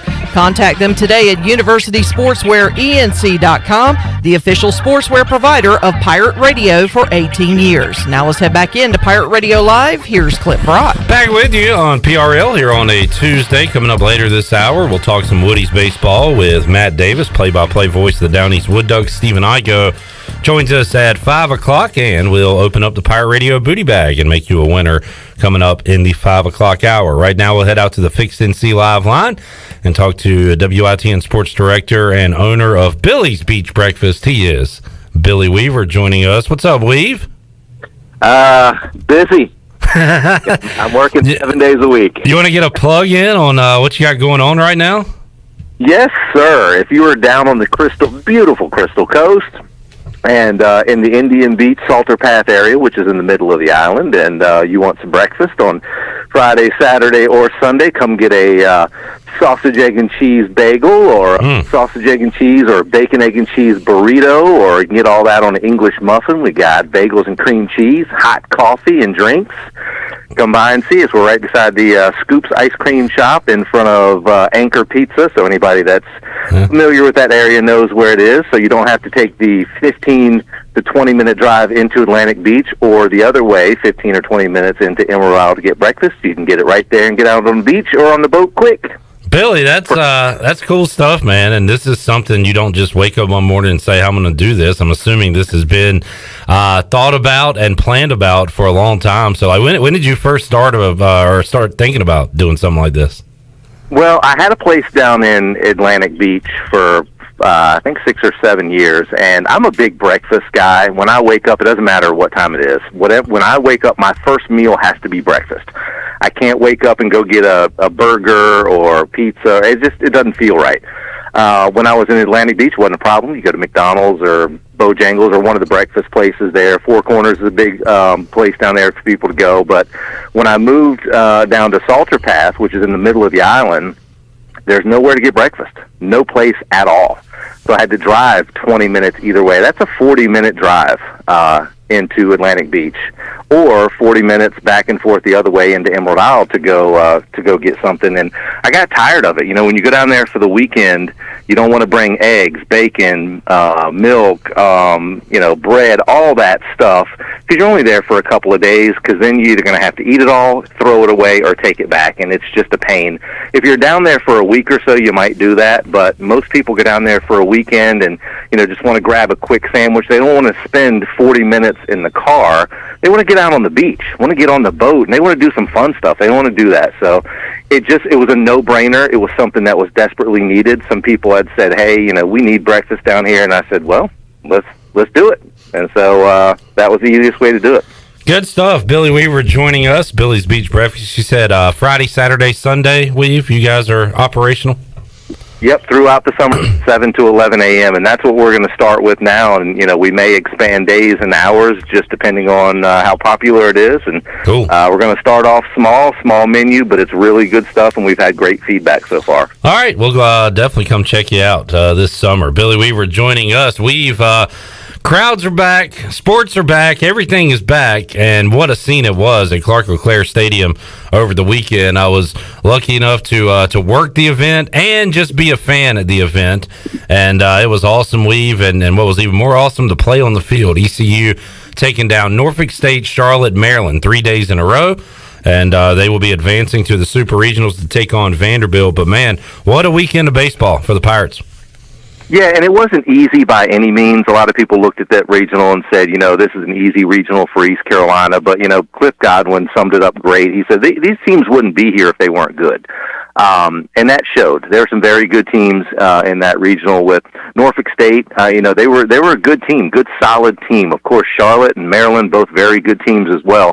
And East Carolina got all they could handle out of that regional. But it was nice to see that they didn't have to battle out of the losers bracket, that they won 3 games, and they finished things out on Sunday. Very well, actually, it finished things out on Monday, because it was 1 a.m. in the morning, which is crazy. That's a whole nother story. But it was nice to see, and the fans there, man, it was awesome. And I was watching a lot of it on TV, and the TV broadcast, being able to, the broadcasters, we won't talk about that because there was a few mistakes there with people that know ECU baseball. But it was nice to see, the broadcast was very clean. It really depicted the atmosphere at Clark LeClaire Stadium, and just nice to see, especially after going through all we've gone through with the pandemic and no fans and then limited fans, and it was nice to see that place just excited. And I tell you what, man, when Matt Bridges struck that last guy out in that final out of the game and just everything erupted, it was It was pretty doggone cool. But now there's still work to be done, and East Carolina's got a tall mountain to climb for sure. That they do. Vanderbilt up next, and even if you're not a college baseball avid fan, you know the names Kumar Rocker and Jack Leiter, and they will be pitching 1 and 2 for Vanderbilt. Now, ECU's got a nice 1-2 punch of their own, Billy, and Gavin Williams and Carson Wisenhunt, and I know those guys can't wait for the challenge, and we'll find out maybe today when Cliff Godwin meets with the media via Zoom, or at some time in the next couple of days, who will be getting the Game 1 start for ECU. But the idea of Gavin Williams versus one of those top 5 draft picks, I mean, it's very enticing, and I'm shocked that ESPN didn't take advantage of it and put it on at 7 o'clock at night. ECU gets that Friday at noontime start again, Billy. Yeah, that's a little surprising to me, too, just because of, like you said, the pitching matchups itself and just those two guys for Vanderbilt. Now, taking nothing away from East Carolina and their players, but when you talk about a team that has the potential to be the first school ever to have guys go 1 and 2 overall in the Major League Baseball draft, which is very possible for those two guys. They could go number 1 and 2 overall in the Major League Baseball draft. That's unheard of. That's never happened. And for that fact alone, you would have thought it would have been very attractive for ESPN to make those, primetime games, especially with those two guys. And then you throw in Gavin Williams, who is, this guy, he's a highlight reel. He's one of those guys that, the pro scouts come out to see. So I'm a little surprised, but you know what? Either way, it's going to be an awesome pitching matchup. That first game Friday at noon, get buckled in your seat, man. You're going to see some serious pitching. It's going to be hard to come by. Offense is going to be hard to come by in that first game, and could be the entire weekend. I mean, it could be a low-scoring regional, but hopefully the Pirates can take care of business because, like I said before, that is a tall mountain to climb. And Billy, runs have not been plentiful for the Pirates in these super regional, looking back at their history, and it got away from them bad against Louisville 2 years ago. Louisville dominated those two games. You look back at Texas Tech, ECU was able to win the first one. I think it was Travis Watkins hit a grand slam, Krasinski on the mound that Friday night, Matt Bridges shutting it down towards the end. They were able to beat Texas Tech, but then Texas Tech winning 2 of 3. We talk about, ECU, most tournament appearances without going to Omaha. We don't talk much about, Billy, ECU's only won 1 super regional game in program history. It's kind of hard to believe, but these things have tended to go 2-0 for the opposing team, and obviously you just hope it goes a different direction here. Yeah, and that I hadn't thought about that, but if I'm correct, is it Tennessee? Is that their 1 win? No, Texas Tech. Few years ago. Texas Tech. Didn't they beat Tennessee? I thought they... No, there is a myth that ECU was like 90 feet from Omaha. I think they were 90 feet from winning a game against Tennessee. A game. Yeah. That's right. Because I was at that super regional, and that was at Kinston at Granger Stadium. So that was fun. Actually, Randy Mazie was coaching for Tennessee at the time. I think he was an assistant coach there at Tennessee. Yeah, I was thinking they won that one, but yeah, I mean, it's been tough. It's been really tough getting to the super regionals has not been nearly as tough as winning in the super regionals. Obviously, they've never won a best 2 out of 3 matchup to get to Omaha in the College World Series. And I tell you what, if they were to do it this year, and going through Vanderbilt would be a phenomenal achievement. Billy Weaver joining us on the Fixed NC Live line. We will see NC State trying to pull an upset weave. They take on Arkansas in the Super Regionals. And Old Dominion, fantastic year. Their season came to an end earlier today as they lost to Virginia. So looking here regionally, it'll be East Carolina, it'll be NC State from the state of North Carolina. Virginia's in as an ACC school, and that's about it. South Florida from the American advances, but I don't know. I'll be tuned into these as long as ECU is still alive. Once they're out of it, Billy, I'm probably not watching too much more college baseball, but I've watched a ton of it here over the last 4 or 5 days. Yeah, I think South Florida is a pretty interesting story with a number 4 seed. Old Dominion was very interesting because of what their coach went through and passing away from cancer. That was that was an interesting storyline. Campbell, they made a deep run, and they made it very interesting. Didn't get to the Super Regionals. But, yeah, NC State, man, they just, NC State, the first half of the season wasn't all that great, and then they just went on a tear. They really did. And they're going to, speaking of huge mountains to climb, they got the number 1 overall seed in Arkansas down in Fayetteville. That place is just absolutely going to be rocking. But Nebraska knocked off, not knocked off, but they did beat Arkansas and forced a game yesterday between Arkansas and Nebraska to go to the Super Regional. So they're not unbeatable by any means. But it's, like you said, if East Carolina's out of it, I'll tune in to probably NC State and USF to see how they do. NC State fans, get ready for the Woo Pig Suey chant. I heard it all night last night watching that game on TV. It is quite annoying and quite surreal when all of those people are in there wooing. It's a weird deal, Weave. And I guess I haven't watched much Vanderbilt baseball, but I've been warned about the whistler they have in their crowd. So that's something that Pirate fans will be annoyed with after this weekend. Yeah, everybody's got a little bit of something. They've got their howl, of course, and then South Carolina's got their. Oh man, when you go to a South Carolina football game, if you're an opposing fan or team and hearing that Gamecock crow or whatever it is, that gets a little annoying at times. But that's what college sports is all about. It's the atmosphere. It's really cool. I'm sure there are people that don't like to hear arg. But we love it, and people that don't want to hear Purple Haze, but that's just what college athletics is all about. So I enjoy it, but it can be annoying sometimes for sure. Billy Weaver joining us. Do or die time for the Hurricanes tonight, Weave. The Tampa Bay Lightning lead at 3-1 after a goal-scoring bonanza there in Game 4. It was a pretty tight series, 1-3. Games 1-3. The Canes able to win one on the road, but now backs against the wall. Going to be a crazy atmosphere tonight in Raleigh as they try to keep their season alive. Yeah, and now what is really cool, talking about like noises and stuff like that, to hear the Ric Flair woo after a goal there at PNC Arena, there's nothing like that. And the fans, Weave, that just woo randomly throughout the game. It's really cool. Like, there's just random woos always happening during a Hurricanes game. Yeah, and there's always this guy that gets the Let's Go Canes started with the, it sounds like one of those vuvuzelas. Yeah, Let's Go Canes. Yeah. So they have that as well. But getting back to the series and everything, tonight, in order to stay alive, the bottom line is the Canes got to stay out of the penalty box. Yeah. They really do, because Tampa Bay has been outstanding on the power play, and the only way you get a power play is get a opposing player in the penalty box, and that's been a problem for Carolina during this series. But you know what? The thing is I've had a lot of people say, we were watching the Canes game, and then of course the East Carolina Greenville Regional kind of at the same time. They were overlapping just a little bit on Saturday, and some of the people that I were with were like, "Man, the Canes are done." I said, "Wait a minute, hold on a second. You obviously haven't been watching this Carolina Hurricanes team this season, because even being down 3-1, this team is not going to give up. That's not in the DNA of these players, because it reflects the coach, Rod Brindamore.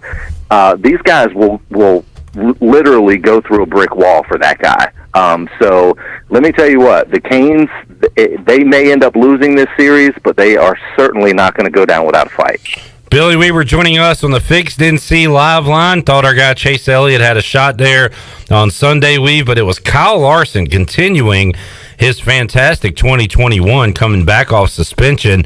He has been awesome this year. Talked to Brian North last week leading up to this race about how good he's been, and North said, yeah, he's a great race car driver, but also when you get in that Hendrick car, it makes you even better, and he's used his skill and his equipment, Billy, to really take over here in 2021.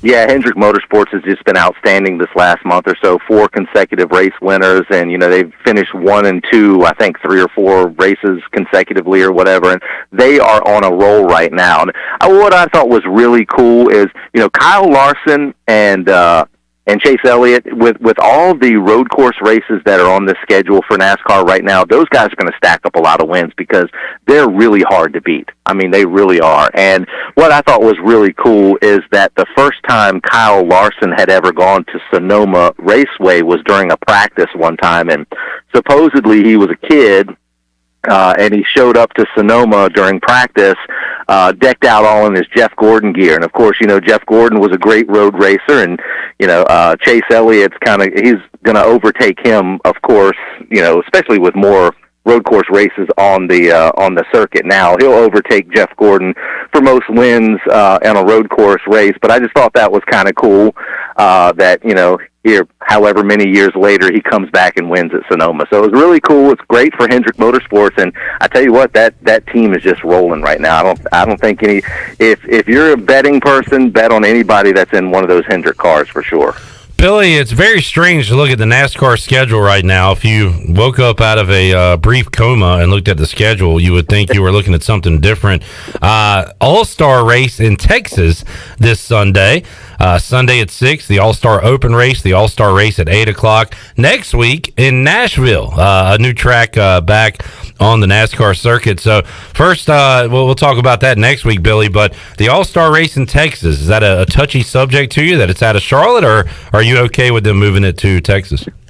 No, I'm okay because last year they did it at Bristol Motor Speedway. It was really cool. I think the All-Star race should be moved around. In every other sport it is. It gives other venues in other states, a chance to shine and showcase their venues. So I'm okay with the All-Star race moving around. But like you said, it's been 36 years. This is the 37th All-Star race, and 34 of the 36 were in Charlotte. The good thing is that it was kind of a resting point for the drivers because 90% of the teams are based right there in Charlotte. So it's basically a home race for them. They had the Coca-Cola 600, then the All-Star race. So it was basically about 2.5, almost 3 weeks that these guys didn't have to travel. The teams didn't have to travel across the country, so it was a break for them. So with the All-Star race moving now, that's the only drawback as far as the drivers are concerned. And I think that was one of the reasons NASCAR did that, is to give the drivers a break. But now NASCAR is moving all around and going to different venues and things like that. So I get it. I understand it. I hate it for the drivers that they don't get a break anymore. And the one thing I'm a little concerned about with this All-Star race is they're going to have 6 different segments where they stop after 15 laps here and then another 15 laps and then a 20 laps, and then they invert the field and do all that stuff. Don't know if I'm a big fan of that. I don't mind the open race that's got 3 segments, and you go in there and try and win it. I like the dash for cash, but the 6 segments, the jury's still out on how I'm going to respond to that, and if I'm going to be a fan of that or not. Billy Weaver joining us. This will also mark the end of the coverage on Fox. It'll flip over to NBC, beginning with the Nashville race coming up on June the 20th. NBC Sports Network for a few weeks. The first NBC race on the mothership there will be July 4th, Sunday, July 4th. At Road America. So, Billy, the coverage flipping over to NBC. Been another fun year on Fox, and cool to get it on the Peacock coming up here soon. Yeah, and I get to hear my guy Dale Jr. So I think he's. What's this? Side? What does he say? Side draft. Side. I can't. What's his phrase he yells? Drafting. Yeah, something like that. Oh, and what is it? Yeah, I know he is. Slide job. Slide job. There it is. There it is. Slide job. Slide job. Looking forward to that. We'll explain what a slide job is later on. We're just going to let everybody hang on that phrase there for a little while. Coming up next Tuesday, we'll let you know what that is. Yeah. Until then, just kind of, guess. Take a wild guess at what it is. Right. All right, Billy's Beach Breakfast, Friday, Saturday, Sunday, if you're around the area there. And how about that, Weave? If you're vacationing this weekend at the beach and you're ready for some Pirate baseball, Saturday and Sunday at noon, what better way to get ready than with a great breakfast with Billy's Beach Breakfast? That's right. Come grab breakfast and then go watch the game. That's perfect because we'll be wrapped up and ready to go by noon to sit down and watch the game for sure. Weave, thanks for joining us, man. Have a great rest of your week. We'll talk again soon. Hey, you too, man. And thanks for the plug. I certainly appreciate it. Yes, sir. Help we can get. Good luck, man, and I can't wait to check it out. There's Billy Weaver joining us today on the Fixed NC Live Line. Thank you, John Moody, for tweeting in. Slide job. I couldn't remember what it was. I think I was saying, what was I saying? Side piece? I was close, but not. That's a song. Slide job. There it is. All right, let's safe. Let's take a time out. We'll come back and we'll talk to Matt Davis, play-by-play voice of the Down East Wood Ducks, talking to Woody's baseball. I think Matt said he's an Alabama guy. Went to Alabama. We need to see if we can make him a Pirate here while he's here in the eastern part of the state, and see if he'll root on the Pirates against Vanderbilt coming up. Maybe he knows something about Vandy baseball, being a Bama guy. We'll talk to Matt when we return. More to go on Pirate Radio Live. We're back with you after this. Hey, Troy D here with my good friend Kelvin Rawls from Pest Tech. Kelvin, I just want to thank you and Chris and all the great folks at Pest Tech for such awesome service. You totally eliminated the mosquitoes in my backyard, plus the fire ant problem I was having in the yard. Hey, you're certainly welcome, Troy. I have heard the same thing from all of our customers through the year of COVID. With everyone being home, they want to enjoy the outside and being mosquito, fire ant, and pest-free. Enjoy all your property from the kitchen to the curb. Visit pesttechofgreenville.com today for complete service. When fun finally returns, Bud Light Legends don't just come back. They come roaring back, carrying a cooler full of Bud Lights, an inflatable dolphin, and those Velcro pads with the balls that stick to them. And this summer, with a cooler at their side, they're gonna make up for all the fun we've missed. Welcome back, Bud Light Legends. It's time to take summer by the coolers. Cooler up at BudLightLegends.com. Enjoy responsibly. 2021 AB Bud Light Beer, St. Louis, Missouri. The convenience of Pitt Greenville Airport is waiting just outside your front door. Service is back, so you're connected to destinations worldwide through flights from American Airlines. Plan your next trip. Book your flights today at flypgv.com or aa.com. Ready to travel and take a trip? American Airlines has recently added more flights in and out of PGV. Book today and enjoy the friendly convenience of flying from your local airport. American Airlines, now with more flights available at PGV. Book today at aa.com. PGV, where the pirates fly. Here with Melissa from E&S Hemp Company. Melissa, tell us how your products and services can help people. Well, for over 2.5 years, the team at E&S Hemp Company has been helping educate our community on the many benefits of our products. Our customers have seen great success dealing with everything from stress, anxiety, fatigue, pain, and PTSD, just to name a few. You can come in today and our staff can help you find the best products for your needs. You can visit us at Fire Tower Road near Sam Jones Barbecue or enshempcompany.com. Okay, let's just try not to embarrass ourselves and everything will be fine. Yeah, sure, totally. Is that a Pepsi Wild Cherry? Oh, no. Please, not here. Not here. Too late. You know something, Steve? Flavor Mania's about to run wild. Oh, not Flavor Mania. Pepsi Wild Cherry's about to drop a flavor suplex right into your pie hole. It's gonna hit your taste buds with a top rope elbow of flavor. It's gonna be delicious. It's gonna be refreshing. It's gonna throw your wild cherry loving brain right through the announcer's table. Oh, I can't take you anywhere. Flavor Mania doesn't need your permission, Steve, because the world knows that nothing is gonna get between Pepsi Wild Cherry and that flavor championship belt. Are you ready to get wild? Oh, please don't Come get on, wild. Steve. I said, are you ready to get wild? Seriously, does this always have to happen when you drink Pepsi Wild Cherry? You better believe it, brother. Pepsi Wild Cherry. Now available in zero sugar. That's what I like. The whole family's home. It's almost time to eat again, but you don't feel like cooking again. So close the microwave, put away that box of instant whatever, drop your spatula, pick up the phone, and get a big bow box delivered with 8 pieces of legendary fried chicken, fluffy buttermilk biscuits, fixins, and tea.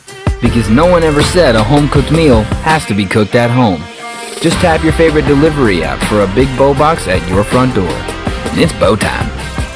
Although innovative new resources such as digital media and social networks have grown in popularity, smart marketers recognize that printing is a mainstay. We live in an age of computer hacking, scams, and fly-by-night businesses, so it's reassuring to consumers when they receive printed marketing pieces. It exemplifies business confidence and conveys a high level of commitment. It also fosters trust, which leads to engagement and ultimately brand loyalty. When you're ready to grow your business, come to PIP, where business goes to grow. This is ECU basketball coach Joe Dooley, and you're listening to Pirate Radio, the voice of the Pirate Nation.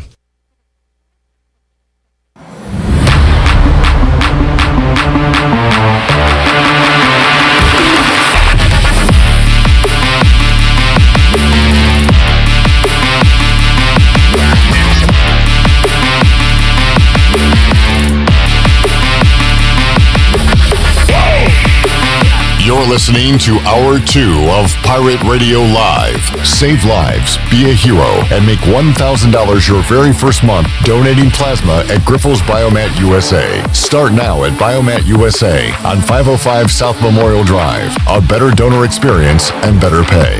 Now, back to the show. Welcome back. From sales to service, Greenville Auto World has all your vehicle needs covered. Shop all of their inventory now at greenvilleautoworld.net. You're also looking for someone to service your vehicle. Greenville Auto World has a full service and repair facility, brakes, oil changes, tires, inspections, and they can repair any kind of vehicle.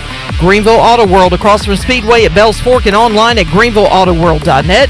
Thanks to Tim Sutton and Jim Rogers of Greenville Auto World for their participation in the program.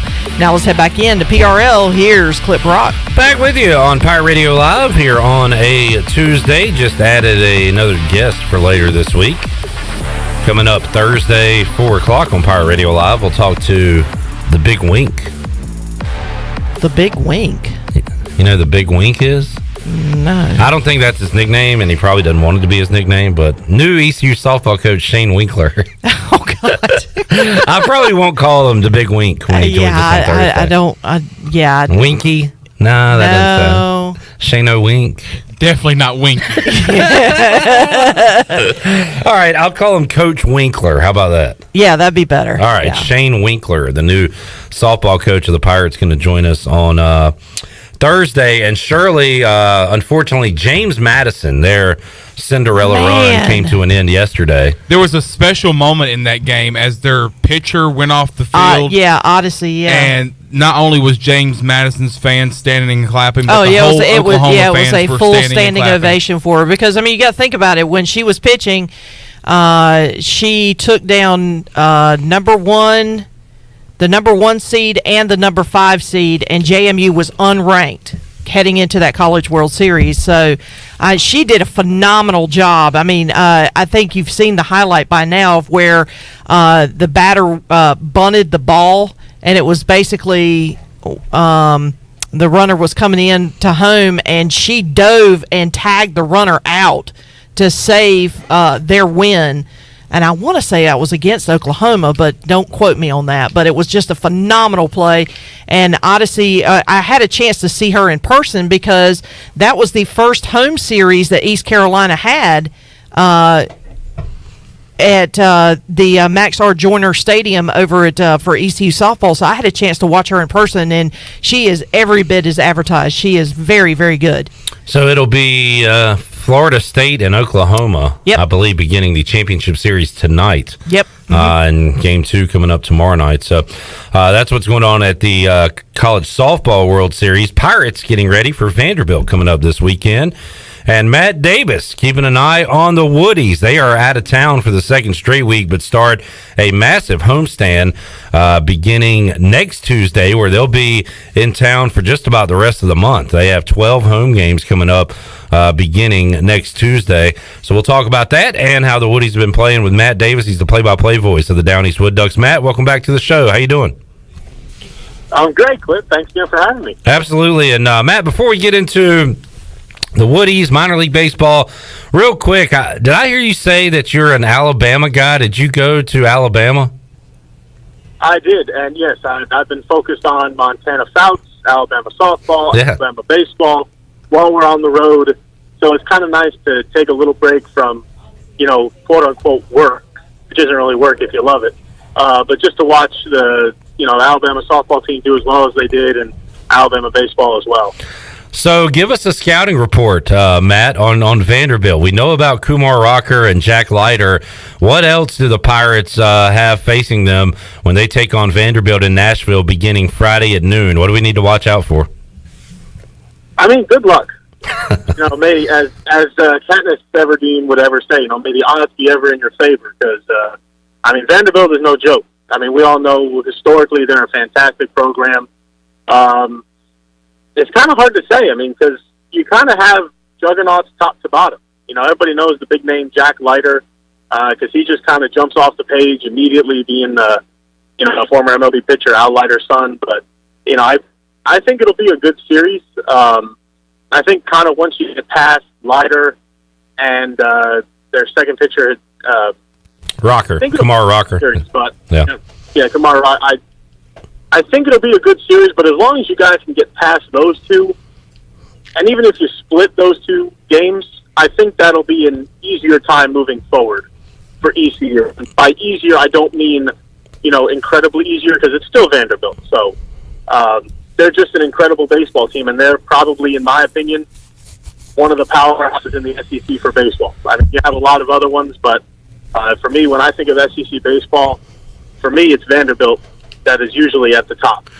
We got to hope Gavin Williams can keep his unblemished record for the Pirates. 10-0 on the year did not factor into the decision, as the bullpen and bats helped him out on Saturday against Charlotte. But that's going to be quite a pitching matchup when Gavin Williams, who's going to go high in the Major League Baseball draft, takes on one of those guys, Rocker or Leiter, depending on the pitching matchup. And it's funny, as I'm talking to Matt here, Cliff Godwin doing a Zoom as we speak, and Pirate Radio just put up a quote from Godwin that says, "As always, we're going to worry about ourselves more than our opponent." But they gotta, and you know what? Let's look at it that way, because there's a lot of worrying to do when you look at this opponent in Vanderbilt. Well, Matt, let's and before we move on, how much do you enjoy the college baseball tournament? And I've watched more college baseball the last 5 days than I have all season, not including East Carolina, because I've followed them all year. I'm not a college baseball fan when it comes to watching other games outside of my team, but with what ESPN does with the squeeze play and with all these games going on and the Pirates still being alive, I've watched at least a little bit of every regional that took place. How about you? How locked in were you to what was going on? It's always tough to be locked into something during baseball season, honestly. Yeah. Because my main focus is making sure that I'm doing my job. But obviously this year being a lot different than it normally is, because in a normal year I'd be traveling, so I wouldn't really have time to, otherwise just check Twitter, check some Alabama, Twitter feeds for softball and baseball. I've been kind of trying to get locked in on watching just my school. I have a lot of Alabama pride. My dad went there from 78 to 82, so I've always wanted to go there. When it comes to college baseball, I used to, when I was living in Fort Worth, I'd pay attention to TCU baseball, but mostly now for me it's just being locked into Alabama sports 24/7 as much as I can. Matt, let's talk about the Woodies. They have been away from home. They will continue to be away from home, but looks like they had some success. Their biggest issue last week looks like it was the weather, taking on the Carolina Mudcats, but they were able to win 3 games, go 3-2 during that series against Carolina. They got Fayetteville beginning tonight, so the Woodies continuing to play some pretty good baseball. Yeah, it's really interesting. I will never understand it. They are playing much better on the road. At home, they are 5-7. They're averaging maybe a hair over 3 runs per game. On the road, they are 13-4. They're averaging probably 2 or 3 more runs on the road. They're averaging about 5 runs on the road and 3 at home. But it's just kind of funny to see that there's no real friendly confines of Granger Stadium, because they're just not playing really well at home. Their batting average is barely, I don't even think it's at 200. I think it's below 200. When they're on the road, they're hitting about like 235, 240. So it's just an incredible contrast for home and road. Now, we've played more games on the road, but once we kind of get home for this 12-gamer next week, it'll kind of even out. But just to kind of watch how these guys play and just everything that they do is just so different on the road than when they're at home. Because when they're at home, it doesn't really seem like the bats come alive, and if they don't have good batting, they don't have a lot of guys on. They set a team record with 9 stolen bases on Friday. Jace Easley set a individual record with 4 stolen bases in that game. They obviously had an incredible game on Sunday with 15 runs, 14 hits. I mean, they also committed 4 or 5 defensive errors, but that doesn't really matter when you score 15 runs in a game. That's always good. Hopefully, when you score 15 runs in a game, that means you're going to win. Yeah, I saw on the notes, Matt, that the Wood Ducks have the 4th most stolen bases in all of minor league baseball. So playing a fun brand of baseball, and folks will be able to check them out coming up in Granger Stadium beginning next week, where they will play 2 weeks straight at historic Granger Stadium, and a lot of great events and things going on there. Matt, and I ask you this every time we talk, who are the stars to watch on this team, the future stars? Who have you enjoyed watching so far this season? I remember I usually answer with the guys that are, probably on the top-ranked prospect list. But we've seen a lot of different guys kind of come up and make some names for themselves. I mean, obviously, Luis Angel Acuna, I think that's going to be a name that everybody's going to want to come out and see, specifically because of the last name. I think as well as his brother does, it only adds that much more excitement and maybe a little bit more pressure for Luis Angel as well, because you always have that when you have a similar name and a relative that just is an absolute superstar at the highest level possible. I think he's going to be a name to watch. Cody Freeman, our starting catcher, he went 3 for 3 with 3 runs batted in on Sunday, so he's having himself a pretty good season. Dustin Harris, I think he's probably right now one of the most valuable players that the Wood Ducks could have. He's the only player hitting above 300 on the season, but he manages to get some quality base knocks, some timely base knocks, and he's also at the top of the team with 15 or 16 runs batted in. So when he has a chance with runners in scoring position or on base, he knows how to get those knocks and get them in. On the mound, I think that we have an incredible bullpen. It's actually because of our bullpen that we have the best ERA in all of minor league baseball, sitting at 2.81, I believe, today. It used to be Frisco and then us, and I think Frisco had a rough weekend, which dropped them out of the top 2. But really, our bullpen has been relied upon. They're out-throwing our starting rotation by at least 20 innings. We've relied incredibly much on the bullpen. They have a 2.12 or 2.22 ERA, and our starting rotation has about a 3. But I think Nick Leo has been an incredible arm in the bullpen for us. He actually has the most strikeouts in a relief appearance with 8. And, just going out the top of the list, I mean, Keber Rodriguez is starting to heat up a little bit. Even Keith Ron Moss, who had a slow start to the season, he's still hitting a little bit below 200, but he had himself a really good weekend against Carolina, and I think he's going to start heating up a little bit.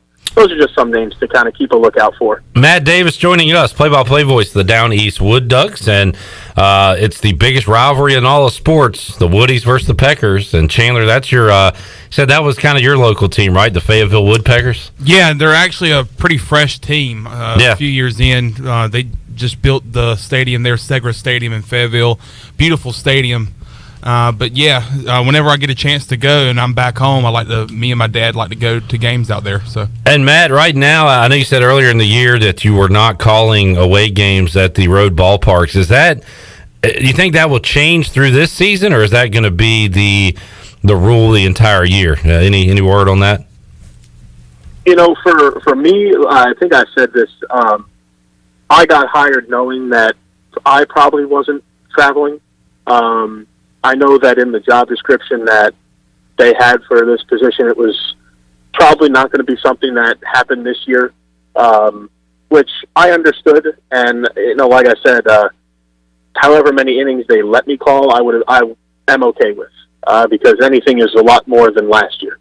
I know that there are a lot of other teams, there are 2 other teams right now that are having that have had their broadcasters contact me to come into town.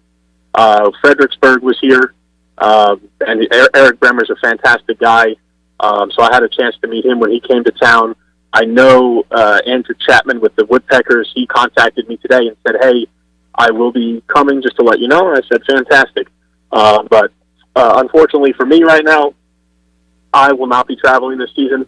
But again, I'm in a position to just do what I'm told, and I'm perfectly happy to just get my feet wet this season and do whatever the front office asks me to do. And if they let me go on the road next year, I'll be incredibly thankful. Well, you'll have plenty of games to call at home coming up next week, Matt, as the Woodies will take on Kannapolis the 15th through the 20th, the day off that Monday, and then back at it against the Mudcats at historic Granger Stadium the 22nd through the 27th. So starting next week, the Woodies will be pretty much home the remainder of June. So that's exciting. A lot of summer baseball coming to Kinston and to historic Granger Stadium, and Matt Davis will be on the call for the Wood Ducks. Matt, we appreciate your time as always, man. Enjoy talking baseball with you, and we'll talk to you again soon.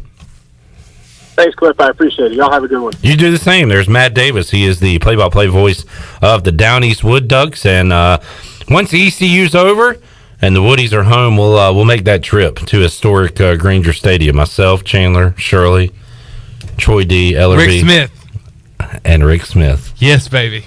He's gonna tell some great stories. I mean, I wasn't able to go the last time y'all went, and I've heard from multiple people, including Shirley Rose, how much fun she had with Coach Smith, and the stories that he was telling. So I just gotta have that experience myself. Yeah, and get more material from my Rick Smith. Get more stories that you can expand upon as Rick Smith. All right, let's get our final break of this hour in. We'll come back. We'll wrap up hour number 2. Get you ready for hour number 3. The Cliff Godwin quotes are coming out hot and heavy. You can follow us on Twitter, Facebook, Instagram, as we're putting out those quotes as they come out from the Zoom. Trying to get you some of this audio before we get out of here today, but it's happening right now as we speak. Cliff Godwin said, he's not a weatherman? Well, he kind of talked a little bit of weather here. I don't care about the weather. I can't control the weather. Don't want to talk about the weather. Nobody's given us a snowball's chance in hell in this Super Regional. So we are going to go out there and see what happens. Snowball's chance in hell there. All right, we'll take a timeout, come back, wrap up hour 2. Back with you after this.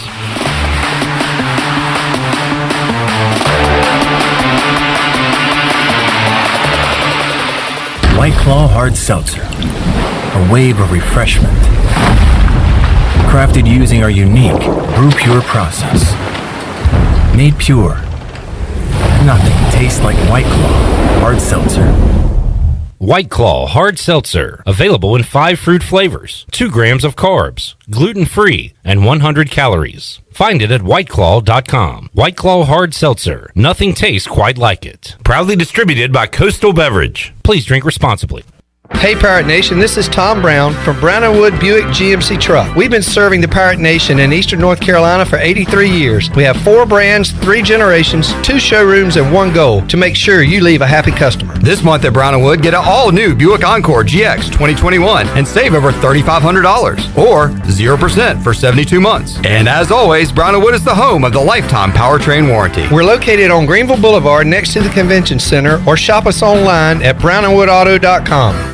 Ahoy, mateys! To keep those cars clean, you need the Pirates Cove Fast Pass. Greenville's original express car wash is now offering a fast pass for as low as $19.99. That's 1 pass, 4 locations, and unlimited washes. Visit us in Greenville on Fire Tower Road, Memorial Drive, and East 10th Street, and also in New Bern on Glen Burnie Road. And by popular demand, Pirates Cove on Fire Tower Road is now offering interior cleaning. So we have you surrounded. Pirates Cove, the official car wash partner of ECU Athletics. Great food, great atmosphere, and great service is Ottavola Market Cafe. Ottavola is simply a restaurant that focuses on that, being a great restaurant. There's something for everyone at Ottavola. The menu offers a variety of great choices like pastas, pizzas, sandwiches, soups, salads, and seasonal rotating selections. Lunch or dinner, Ottavola is always the right call. Call ahead and get Ottavola to go, or stop by the bar for a drink with friends. It's simple. Come and eat at Ottavola Market Cafe, Red Banks Road next to Food Lion, and OttavolaMarket.com. Ottavola, Pirates supporting pirates. You know texting while driving is dangerous. That's not new information. Yet most people admit to doing it anyway. Drivers are 23 times more likely to be involved in a car accident while texting. Know the facts and wait to text. The danger is real and it applies to you. Auto Owners Insurance. The no problem people. Information provided by Virginia Tech Transportation Institute. This is Brian Smith with Town Insurance in Greenville. Call me today at 756-8300. Go Pirates! Wait up. Papa John's has a new stuffed crust. Oh, we did it. All our tweets, DMs, and carrier pigeons worked. This ain't just stuffed crust. This is Papa John's crust. Stuffed. Hey, Pirate fans, order the new Epic Stuffed Crust One-Topping Pizza for only $12. The new Epic Stuffed Crust Pizza is the MVP move for game day or any day. Place your order online at papajohns.com and sign up for Papa Rewards. Papa John's, the official pizza of the ECU Pirates. Ahoy, mateys! It's Captain Jack Spare of R&R Tire Express. We're here to serve our pirate community by offering easy payments for easy ownership.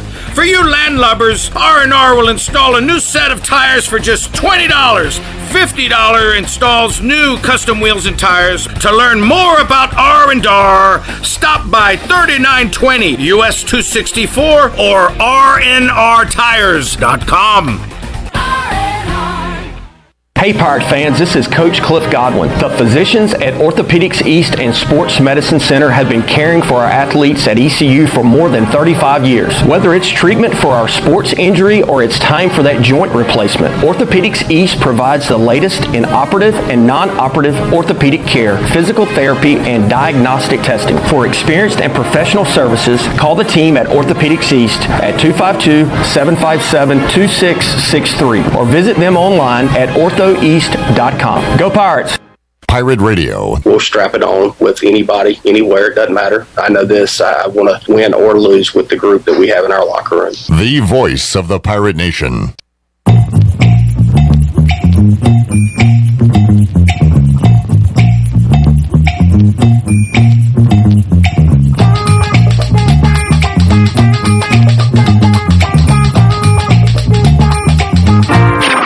You're listening to Hour 2 of Pirate Radio Live. Save lives, be a hero, and make $1,000 your very first month donating plasma at Grifols Biomat USA. Start now at Biomat USA on 505 South Memorial Drive. A better donor experience and better pay. Now, back to the show. Welcome back. Hey, did you miss a show on Pirate Radio? Listen to all of Pirate Radio's archived local programming by subscribing to us on Apple Podcasts. Subscribe today by going to the podcast app on your iPhone or Apple device and search for Pirate Radio Audio Archives.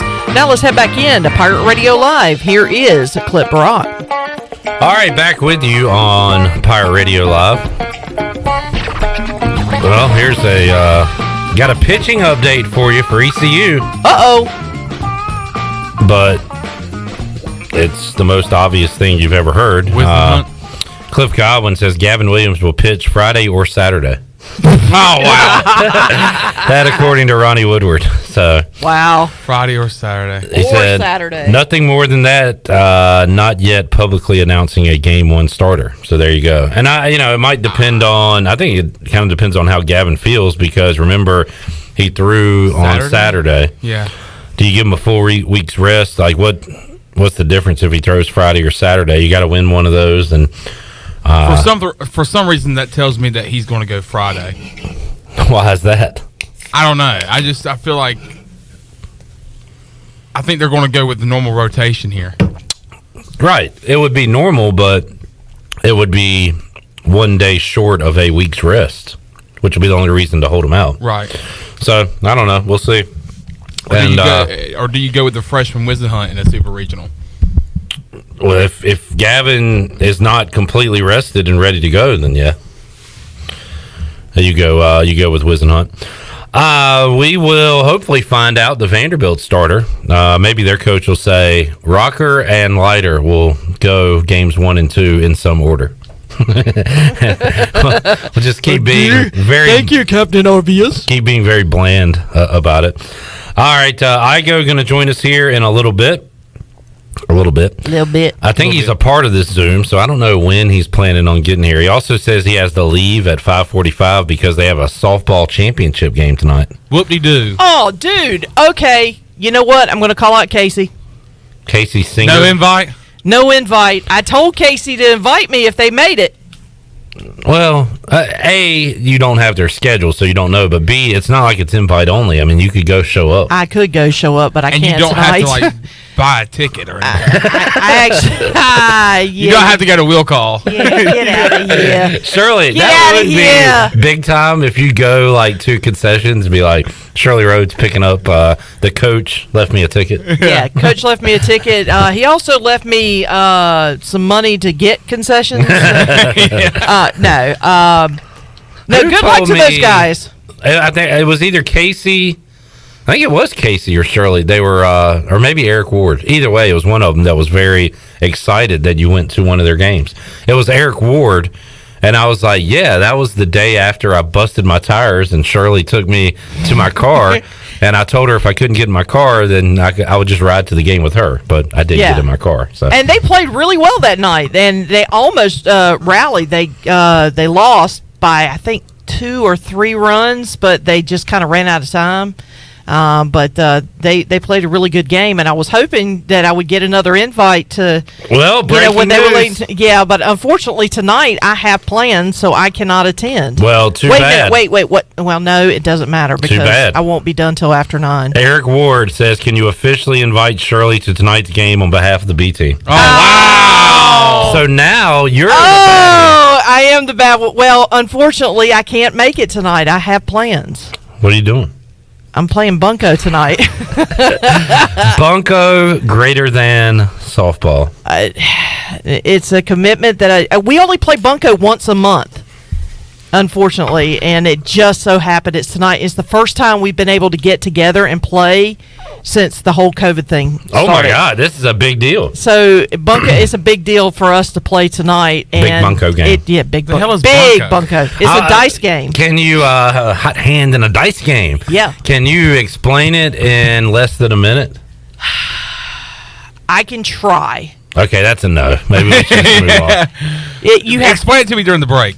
You have 3 dice. Okay. Okay. I'm with you. You have a piece of paper that has the numbers 1, 2, 4, 5, and 6. So you go. Each game correlates with the number you're playing. So if you're playing number 1, you're looking for snake eyes, basically. Mm-hmm. Okay. So you roll the 3 dice. If you get any one of those pops up a 1, you get a point. Okay. And you keep rolling, and if you roll the next time and nothing happens, you only get 1 point. You keep score. Okay. Okay, if you roll 3 1s, that is an automatic bunco, which gives you 21 points. Bunco. Yeah. And So the game goes to 21? No. Well, you have 3 stations. The head station, if they reach 21 first, they ring a bell, and then you have to move. You switch. Okay. And it's a fun game, and it's way more difficult to explain than it is to play, but you get prizes.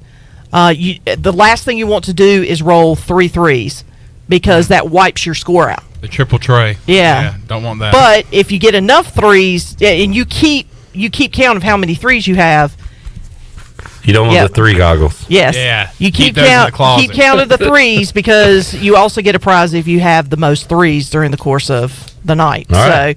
So it's a fun game. I enjoy it, and I'm looking forward to tonight that I can get together with my girls and hang out. And it's basically a hen party, is what it is. Sounds But like fun. I am hen so party. yeah, but I am so sorry, Eric. If it was any other night this week, I would have been there. There you go. And I feel so bad, but I'm wishing them luck because I Eric really hope they says, win it. You didn't get the invite from Casey because Coach Casey has been logged up studying matchups for days. So he's been too busy. Oh no! He's been in the film room. Poor Casey.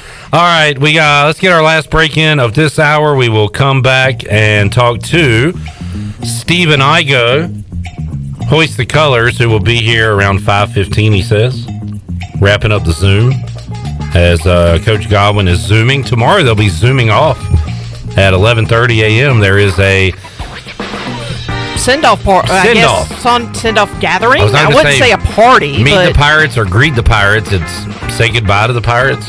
Adios. And I hope they have. Hold on. I hope they have travels. Save! Maybe I'll see Corey there. Have a fist fight before the send-off. And say, stay safe, bro. Well, take a time out. Come back. More to go. Hour 3, Pirate Radio Live on the way after this.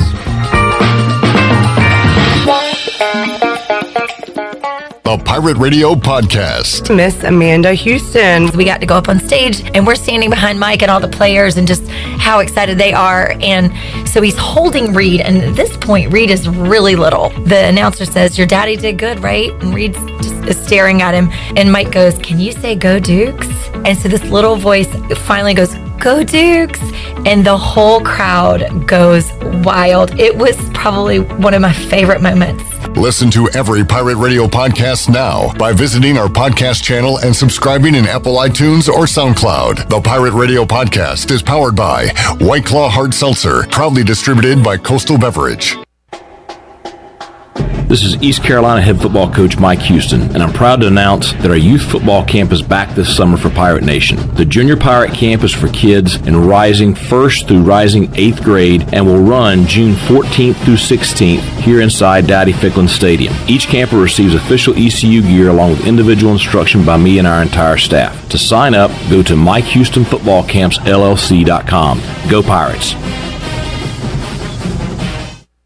North Carolina State Parks is proud to announce that they have partnered with the Hometown Strong program. Our visitor centers are now equipped with public Wi-Fi to help kids with school. Remote learning has become a critical public health measure in maintaining social distance and continuing to educate our young people. Take advantage of Wi-Fi and a hike at Goose Creek State Park or a day trip to the beach and access remote learning at Fort Megan State Park. For more information, visit hometownstrong.nc.gov. Hey Birdland, Orioles 2021 single game tickets are on sale now for all games June through September at Orioles.com/tickets. Single game options are flexible and affordable with individual tickets starting as low as $15. You can choose from popular promo dates and fan favorite giveaways, including bobbleheads, t-shirts, caps, and more. Simply select your dates and purchase tickets now at Orioles.com/tickets. That's single game tickets as low as $15. Available to all fans now at Orioles.com/tickets. Hi, I'm Annalie Newhoff. And I'm Rob Campbell. And we are with CopyPro. We have been locally owned and operated here in Eastern North Carolina for almost 50 years. CopyPro is the leader in office technology. Does your business struggle with keeping printing costs low or producing professional documents? Here at CopyPro, total customer satisfaction is our #1 priority. We have a variety of solutions to help reduce your printing expenses and make your business more productive. Call us today at 1-800-682-6558 or online at copypro.net. CopyPro. We are the professional office systems people. The best place for delicious food and great prices is Familia. Familia has something for everyone, like New York-style pizza, lasagna, chicken, veal, or eggplant parmesan, homemade meatballs, plus a variety of seafood selections and favorites, like the steak burger and southern pork chop. If you need food to go, Familia's drive-thru window is open and ready for all takeout orders. Familia, Fire Tower Road near Pitt Community College, and FamiliaNC.com. A car wash experience like no other is here at the new Tommy's Express. You'll enjoy a gentle belt conveyor ride through our bright, inviting wash as luscious foams and soft cloths treat your car like new. After a final rinse, wax, and blow dry for a beautiful spot-free shine in just about 3 minutes, help yourself to our free vacuums and mat washers. We're Tommy's Express. Tommy's Express Wash, now open on the corner of Greenville Boulevard and Red Banks Road in Greenville. Hey Pirate Nation, this is proud ECU graduate and former baseball player Brandon Manning inviting you to join my team at Farm Bureau Insurance. Right now is a good time to review your coverage with a local trusted agent like me. I will make myself available before or after business hours, and my clients always have my cell phone number if they need anything. From home, auto, or life, give me a call today and let's talk about your insurance coverage and about the Pirates. Call 531-1812 and go Pirates! This is Pirate Radio, WGHB Farmville, 1250 and 92.7 FM Greenville, WDLX Washington, 930 and 104.1 FM Washington.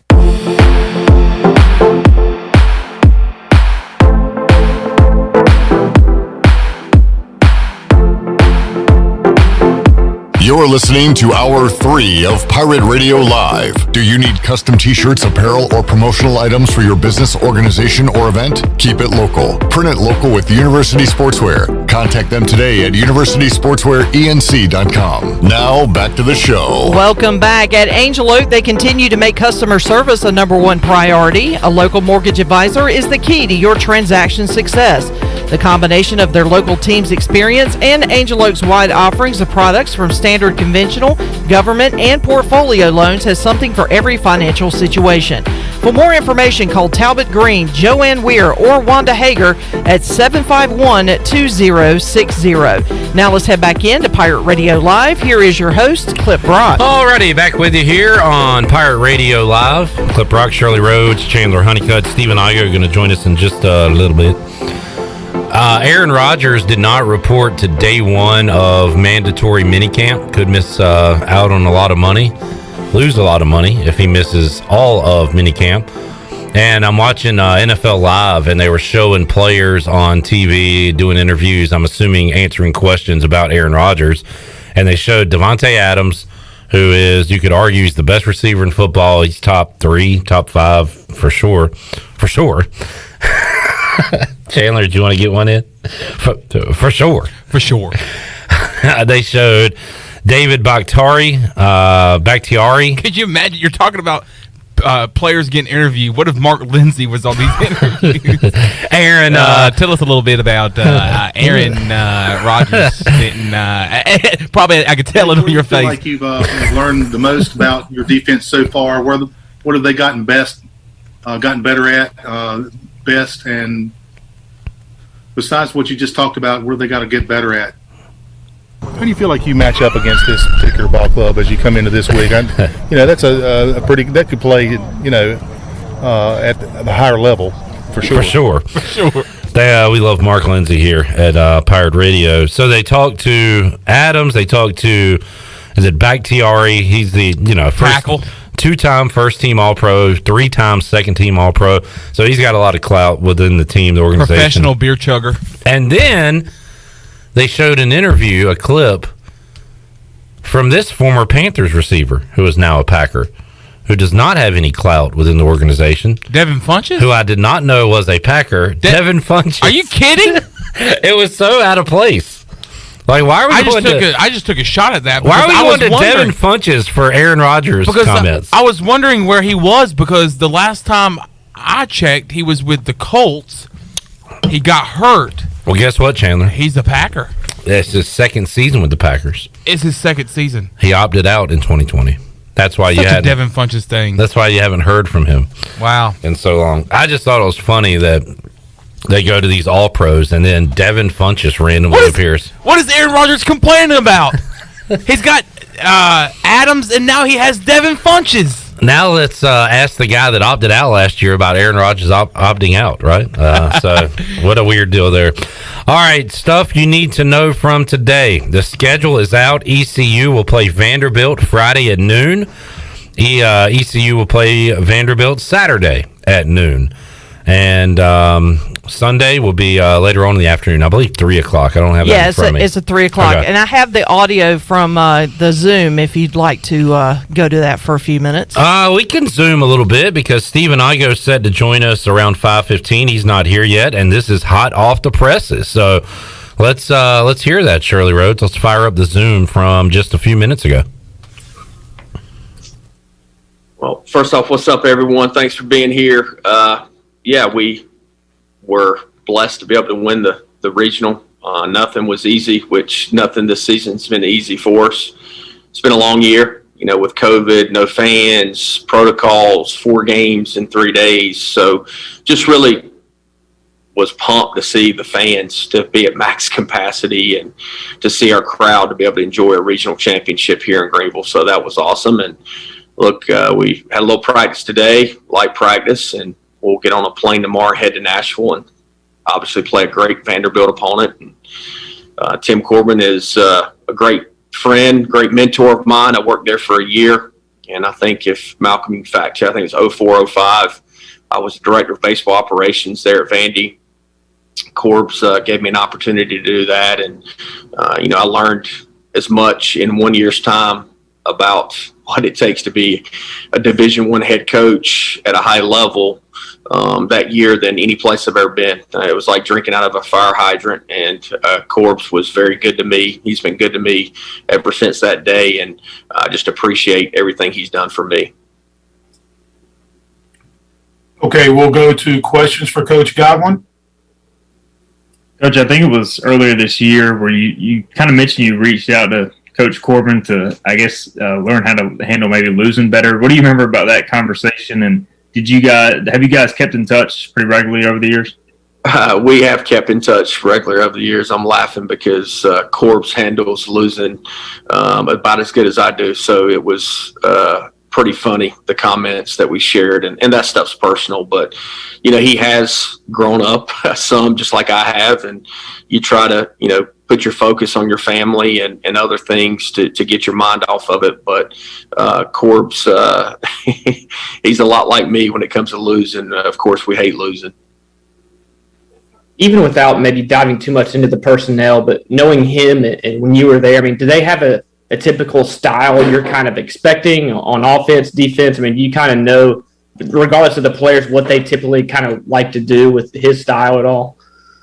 Well, Corbs definitely doesn't need to change his signs, because I didn't even know the signs when I was there as director of baseball operations. So I was too worried about other stuff, and I said, I'm not going to worry about what the signs are. I'm going to do my job and try to help any way I can. So he definitely doesn't need to change any signs, because I don't know him. He probably will anyway, because he thinks I'm probably telling a fib here, but I really didn't know them when I was there. Look, they're going to be fundamentally sound. They've got great pitching. They're going to play great defense. They're going to be able to execute any situation, whether it's the small games, stealing a base, hitting the ball out of the park. And look, you're not as consistent as Vanderbilt has been unless you have a lot of talent and you're well coached. And that's a credit to Corbs and his staff and what they've done over the past years that he's been there.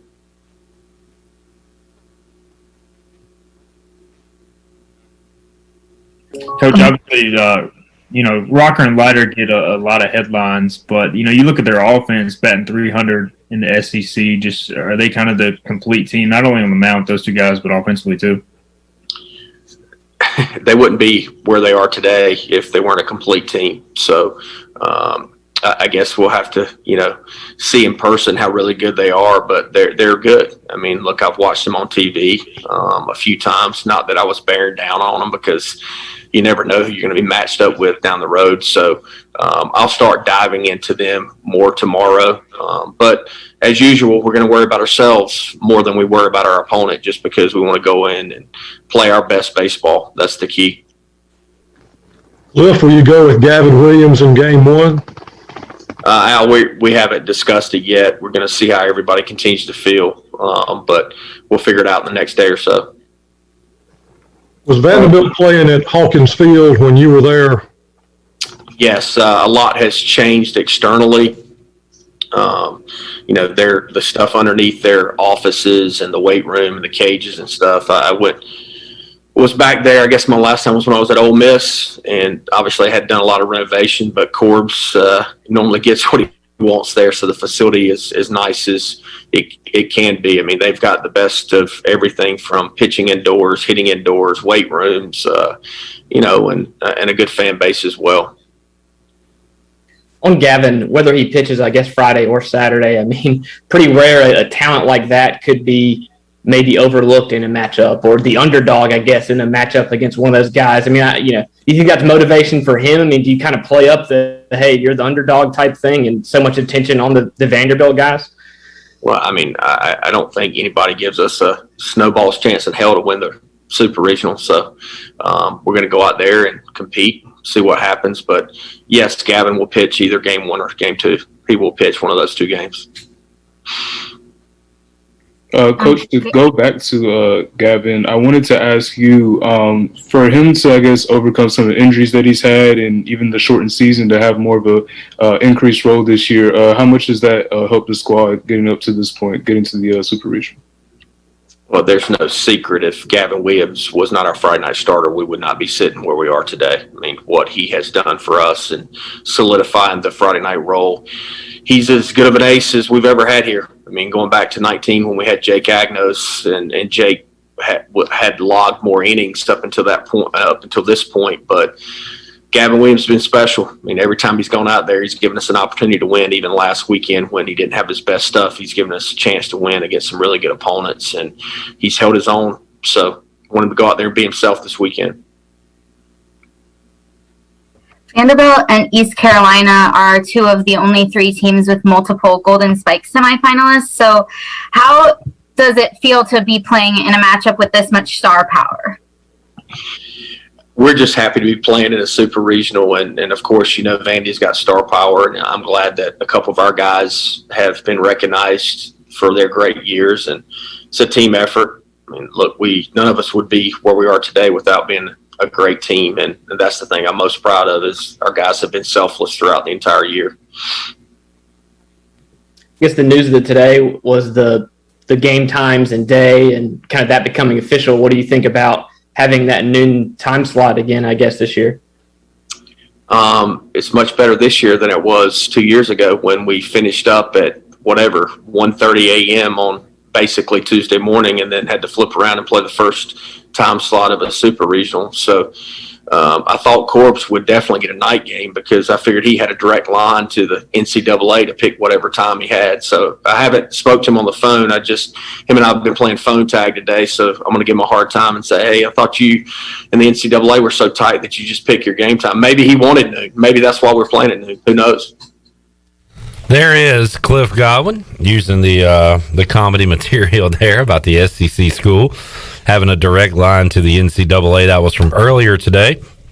In fact, about 30 minutes ago, as he spoke to members of the media via Zoom, including one, Stephen Igoe, who joins us now inside the Pirate Radio studios. Hello, Stephen. Hey, Clip.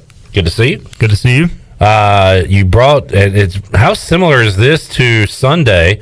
As we look outside, it's sunny outside, and there are giant raindrops dropping down. Very similar to what took place on Sunday out at Clark LeClaire Stadium. As Steven is trying to get in a championship game tonight. What do you guys play at 6? 6:30. So I got to be there at 6 to get my warm-up tosses in. You know, you just can't show up at game time. Yeah, you got to warm up, do your stretches. Yeah, so we got toss. You know, maybe the game might get delayed. Hopefully, they get the tarp on the field. You know, at the worst, they will do just as good as. You know, you still complaining about that? I'm not complaining, but it's a factual statement. Yeah. That from what I gather, the rumor going around was the way it was put up last time was incorrect. Is that? Yeah, I mean, it had to be based upon. I think it was a combination of that and not having the normal crew / players to unroll it, and then it just came out of nowhere. I mean, so I don't blame them for not having the tarp ready to go. It's just more of, you know, I guess it was rolled up wrong, which. You know, probably shouldn't happen. Yeah, so the players, coaches, fans were in postseason form. Tarp crew, not so much on Sunday. All right, we'll get a break in. We'll come back. We'll talk to Igoe about what he gathered from the Zoom a moment ago. Corey Glore will scream into our ears. That was really loud. That was super loud. You scared Igoe. Sorry. That was actually an inadvertent save. I like it. Play it whenever you want to. By the way, I feel the furthest thing from safe. It's raining outside. Should we talk about the weather with Igoe since he's playing softball? I don't care about the weather. I can't control the weather. Don't want to talk about the weather. There you go. How's the weather for Nashville this weekend? Looks a little sketchy. Oh boy. 30-40% chance of rain, I think, every day. We shall see. Would it be terrible for me to say I kind of hope that your game gets delayed, Igoe, so I can actually attend? I mean, hey, if you want to come watch, then yeah, bring it on. So you'd play a little bit later, but you would have a loud fan in attendance on your side that could help you win. No. I'm hoping that they postpone it to tomorrow. Oh wow. A whole nother day, huh? Whole nother day. Well, hold on. We'll talk about Igoe's travel plans when we return. Okay. Hey, if he misses tonight, would he be able to participate in a championship game? We'll talk about that and more when we return on Pirate Radio Live after this.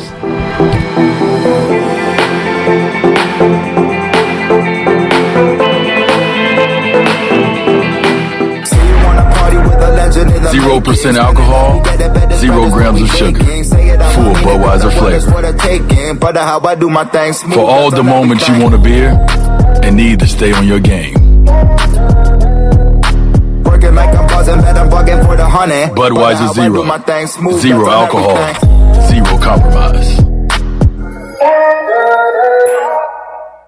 The convenience of Pitt Greenville Airport is waiting just outside your front door. Service is back, so you're connected to destinations worldwide through flights from American Airlines. Plan your next trip. Book your flights today at flypgv.com or aa.com. Ready to travel and take a trip? American Airlines has recently added more flights in and out of PGV. Book today and enjoy the friendly convenience of flying from your local airport. American Airlines, now with more flights available at PGV. Book today at aa.com. PGV, where the pirates fly. With rates being historically low, now is the best time to buy or refinance your home. This is Talbot Green with Angel Oak Home Loans. Now is the time to take advantage of the opportunity to buy more home or refinance your current mortgage. The combination of our local team's experience and Angel Oak's wide offerings of products from standard conventional, government, and portfolio loans has something for most financial situations. For more information, call Talbot Green, Joanne Weir, or Wanda Hager at 751-2060. NMLS 1719250 and 685-842. Equal housing lender. At US Cellular, we see our customers as more than just customers. They're neighbors. When you switch to US Cellular, you can get the new Samsung Galaxy S21 5G for free with no hidden requirements. As a neighbor, you deserve it. US Cellular, America's locally grown wireless. Terms apply. See uscellular.com for details. This is Brandon Tate, owner and operator of Atlantic Wireless, an authorized agent for US Cellular since 1997. Visit atlanticwireless.com to find the store near you. We go beyond the call. In studio today with Dr. Shondell Jones from Kinetic Physical Therapy. Dr. Jones, you guys can help people with any aches or pains. Yep, we sure can. As it's getting warmer, we know more people are outside, wanting to be more active, and we know spring sports are in play as well. And so if you've got a knee or ankle injury, whether it's just a strain or a sprain, we've got specialists there to treat the weekend warrior and the athlete. For more information, visit us online at kptonline.com or call us at 364-2806. Okay, let's just try not to embarrass ourselves and everything will be fine. Yeah, sure, totally. Is that a Pepsi Wild Cherry? Oh, no. Please, not here. Not here. Too late. You know something, Steve? Flavor Mania is about to run wild. Oh, not Flavor Mania. Pepsi Wild Cherry's about to drop a flavor suplex right into your pie hole. It's gonna hit your taste buds with a top rope elbow of flavor. It's gonna be delicious. It's gonna be refreshing. It's gonna throw your wild cherry loving brain right through the announcer's table. Oh, I can't take you anywhere. Flavor Mania doesn't need your permission, Steve, because the world knows that nothing is gonna get between Pepsi Wild Cherry and that flavor championship belt. Are you ready to get wild? Oh, please don't Come get on, wild. Steve. I said, are you ready to get wild? Seriously, does this always have to happen when you drink Pepsi Wild Cherry? You better believe it, brother. Pepsi Wild Cherry. Now available in 0 sugar. That's what I like. For years, Callie Ann Phelps has been singing about Phelps Chevrolet. Phelps Chevrolet is the one for you. Low prices, service too. See the big dealer right away. Carolina's finest, Phelps Chevrolet. And you'll agree with what Skylar Phelps has to say. Nobody beats Phelps Chevrolet's prices. Nobody. The name you can depend on. Phelps Chevrolet. Get you one. Find new roads with Chevrolet. Then come find yours at Phelps Chevrolet in Greenville. Pirate Radio. Blah, blah, blah. This. Blah, blah, blah, blah. Is. Blah. Pirate. Blah, blah. Radio.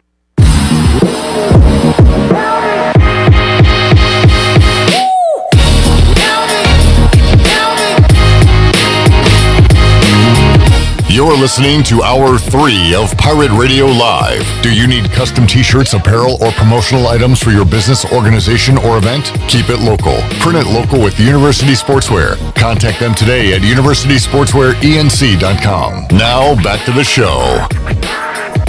Well, welcome back. Quality Equipment is your full-service John Deere dealer with 28 locations to serve you. Quality Equipment is open in Winterville next to Sam's Club, or visit QualityEquip.com to find the location near you. Now let's head back in to Pirate Radio Live. Here is your host, Clip Brock. Back with you on Pirate Radio Live. Here on a Tuesday, you've picked a good time to tune in because we are going to open up the booty bag at the end of this segment. And Stephen Igoe will tell you all you need to know heading into the 2021 Nashville Super Regional. ECU and Vanderbilt will go at it Friday at noon. That's kind of a bummer. Same time as Louisville. Igoe, what do you remember about the Louisville Super Regional? I remember getting down there, going to the stadium the night before to pick up our credentials, waking up early the next morning to cover a game, doing the same exact thing the next day, and it was over. Like, it just all was a blur. I talked to the second Igoe I've talked to today. I talked to Scott Igoe via Stop Shop Media Incorporated. Okay, nice. And he's optimistic. He's optimistic in the way he says he's expecting close games with gut-punching ECU losses. That does sound right. I don't know. It's probably just because what I saw last, which was ECU get blown out by Louisville. I'm just, and everything I'm hearing about this Vanderbilt team, and I've seen you talk about their offense just as much as their pitching is stellar. They're just an excellent team. I mean, there's nothing you can say. I don't even need to ask you if you're nervous because I am nervous. To me, it's like not even nervous. The ECU has nothing to lose. Like Cliff Godwin said today, nobody's going to give them a chance to win it. I mean, even the local media, I don't think any of us are going to pick ECU to beat Vanderbilt in the 2 or 3 series. Now, that doesn't mean they can't do it.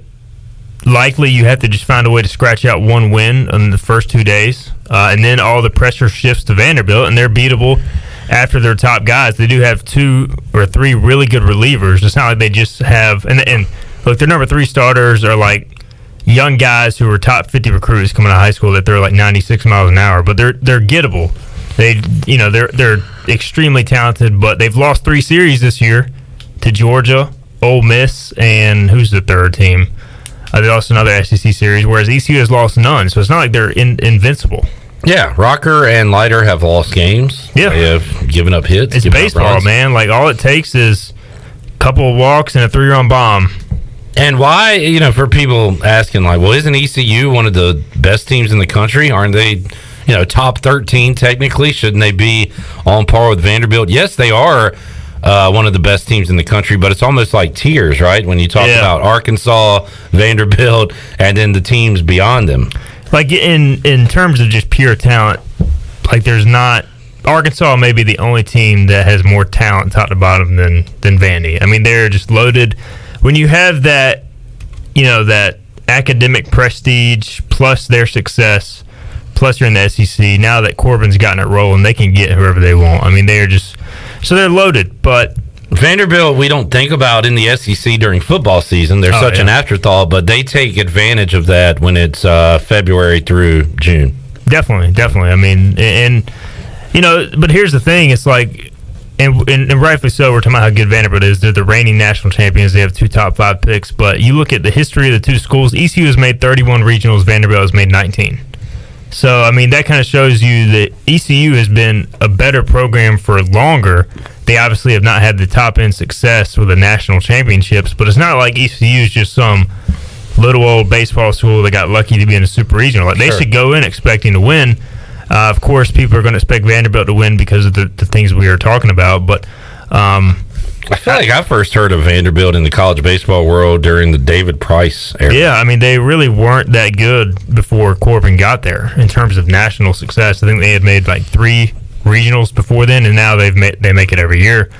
They've made 4 College World Series, I think, and have won 2. So they have obviously been elite the last decade or so.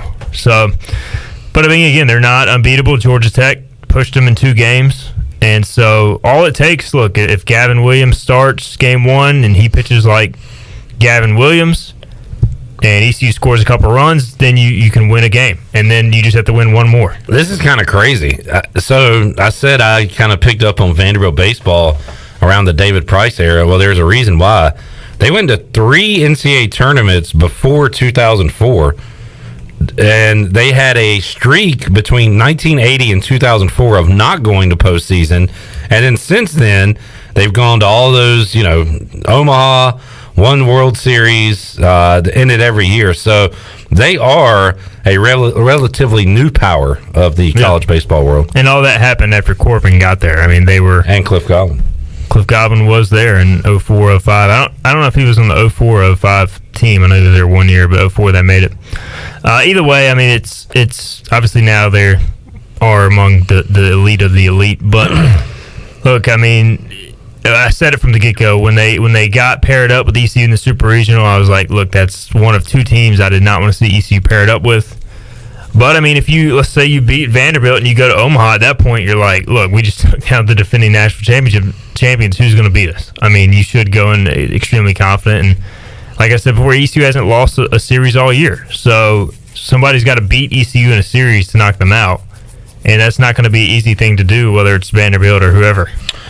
One thing they've done, Igoe, is something we're trying to do here, and that's host super regionals. If you look at all the super regionals they've been in, eliminated by Texas in the Austin Super Regional, eliminated by Florida State in the Tallahassee Super Regional. They have one on the road. They won the Champaign Super Regional, I guess, over Illinois. But Illinois hosted a Super Regional? That was 2015. But if you look at it, they have hosted a lot of these things. Igoe, eliminated by Oregon State and Corvallis.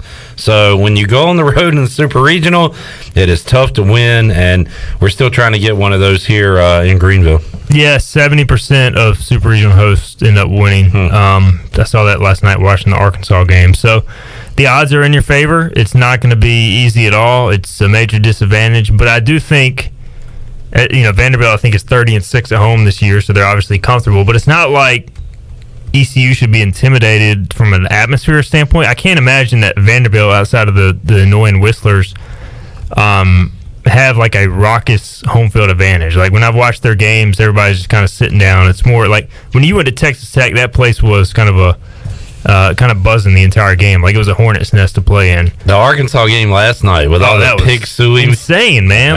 Like that's an intimidating environment. Now I'm sure it's somewhat intimidating when you're being stared down by Kumar Rocker on a Friday to open a Super Regional, but if you're ECU, you just go in. It's kind of like Ronnie said yesterday on the show. You kind of go in. What do you have to lose? Nobody expects you to win. Play up that card. Yeah. Play that annoying, pesty brand of baseball, bunt, do a bunch of random mess, and try to get in their head. Vanderbilt and Kumar Rocker doesn't want to see Lane Hoover up there slash bunting 50 times. I mean, now he might throw it 99 miles an hour as a result, but so a complete reverse from last Friday what Norfolk State was doing to us. I mean, you almost have to kind of do that to them. Yeah. No, but you still got the dudes to go in there and just like Connor Norby and Thomas Francisco can easily hit a 3-run bomb to change the game. It's not like you have to do that the whole game, but kind of a combination of that, and ECU's capable of winning the Super Regional. And Godwin said it looked a lot funnier when I read it via Twitter than when I heard what he said. But Gavin Williams will pitch either Friday or Saturday, which we all knew. Is there a strategy to Super Regionals, Igoe, or is it more about if Gavin's good on 6 days rest rather than a regular's week rest, he'll be ready to go game one? Is there any strategy to pitch and Wizenhunt game one? I mean, if Gavin's good, he's going to start game one. I just don't. You don't overthink it. You're in a series at this point, and you try to win game one. Like you can't punt game one and say, "Hey, we're not good enough to beat Kumar Rocker. Let's start our number 3 starter and then try to win game 2." Like to me, that just sends the wrong message to the team. A regional is different. When you're facing Norfolk State. So I mean, to me, and it's like y'all said yesterday. I mean, you have 2 aces. So what good is it really to save Gavin for Saturday unless he truly doesn't feel good? Right. That's the factor. Yeah. If he doesn't feel good, then I understand it. But if he's good to go, you try to win game one, and your best chance of doing that is starting your ace in game one. And then Matt Bridges will just throw every other inning. I mean, that's the thing about a 3-game series. ECU only, if they pitch well, you only need 5 or 6 pitchers. You just throw Gavin, Wizenhunt, Bridges, Mayhew, Colmore, and Tyler Smith. AJ Wilson is starting to work his way up there. Yeah, if you need a lefty out, which Vandy's got some good lefties, You bring in A.J. Wilson for a batter. That's what, to me, and it's what makes Vanderbilt so tough, too. They only need a handful of pitchers, and 2 of them are top 5 picks, and they got 2 really good relievers. So, I could see some very low-scoring games.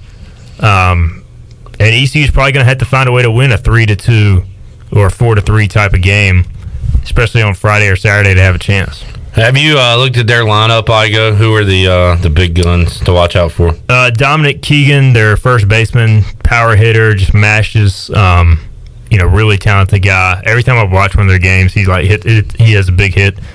Just a dude. I think it's Enrique Bradfield. He's batting .350 with 46 stolen bases. Isaiah Thomas.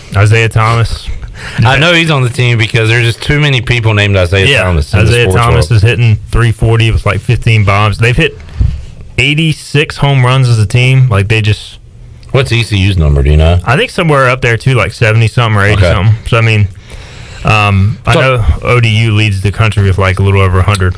Shame to see them lose this morning. Yeah, it's difficult, man. And Virginia wins, and they will host Dallas Baptist in Columbia. Yeah, here's the thing about so many people complain about ECU never making it to Omaha.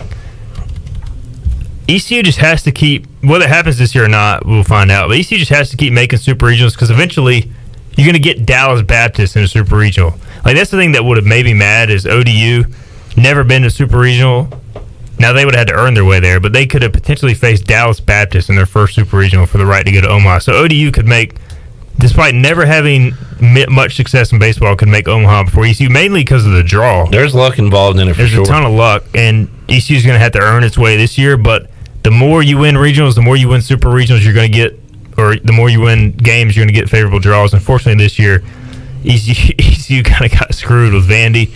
Vandy should not be the number 4 seed based on talent, but they are, and here we are. And for whatever reason, ECU always gets a brutal super regional. I won't feel sorry for the ACC Virginia Cavaliers, but it does stink for them that they win a regional and have to play it in Columbia. It is pretty lame. Yeah, that stinks. All right, Stephen Igoe, Hoist the Colors, joining us here. You had a VIP chat on Hoist the Colors today. People can check that out. A lot of baseball talk. And this is being floated around. What is the likelihood that Cliff Godwin leaves ECU after this season? What percentage do you put it at for an LSU? I think based on what I've heard, LSU is definitely interested in him, but I don't think he's at the top of the board. So I would put the percentages fairly low, and I think he's focused on this season and ECU.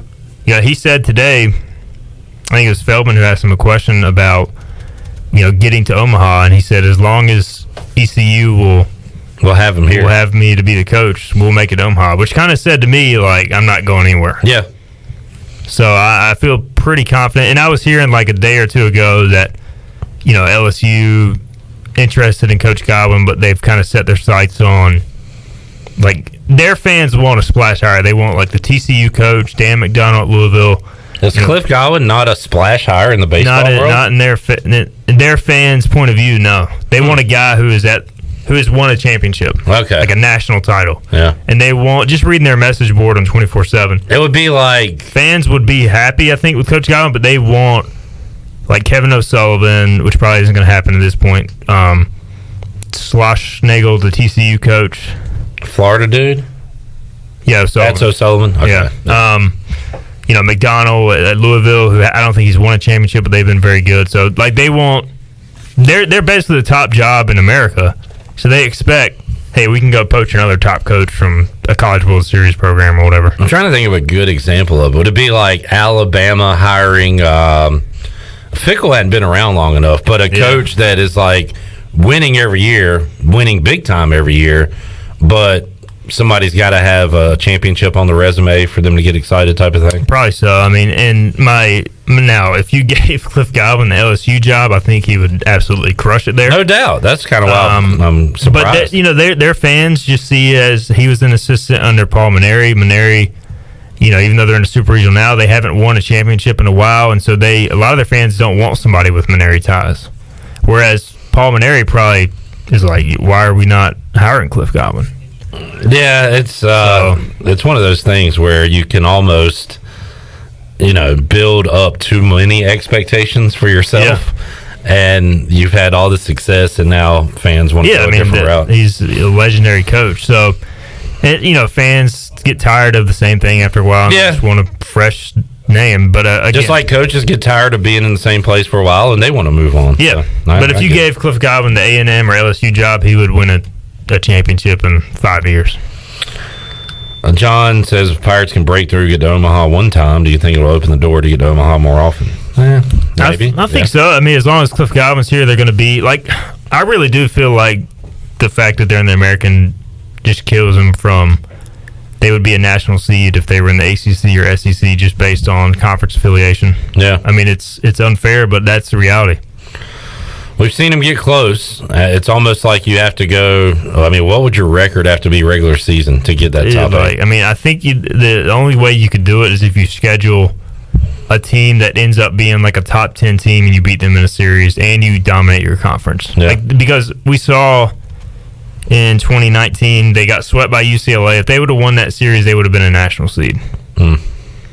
And those were pretty good games. Yeah, they were all tight games. Yeah. So you have to have like a premier non-conference opponent win that series and dominate your league, which is a lot to ask because not many teams want to play ECU non-conference. Stephen Igoe, Hoist the Colors, joining us. In other news, Hadim C. We missed out on him this time, but I got a feeling next time around we're going to get him. I'm pretty sure his eligibility will be done. And this is why I never got excited about the dude. Like, you guys would ask me, people would text me, I'm like, man, just end it. End the saga. Get it over with. He chose Wake Forest. So, I mean, he's already been to ACC and hasn't played, so I guess he wants to go back to the ACC and not play. Where was he prior to Ole Miss? He went to Virginia Tech, JUCO, Ole Miss.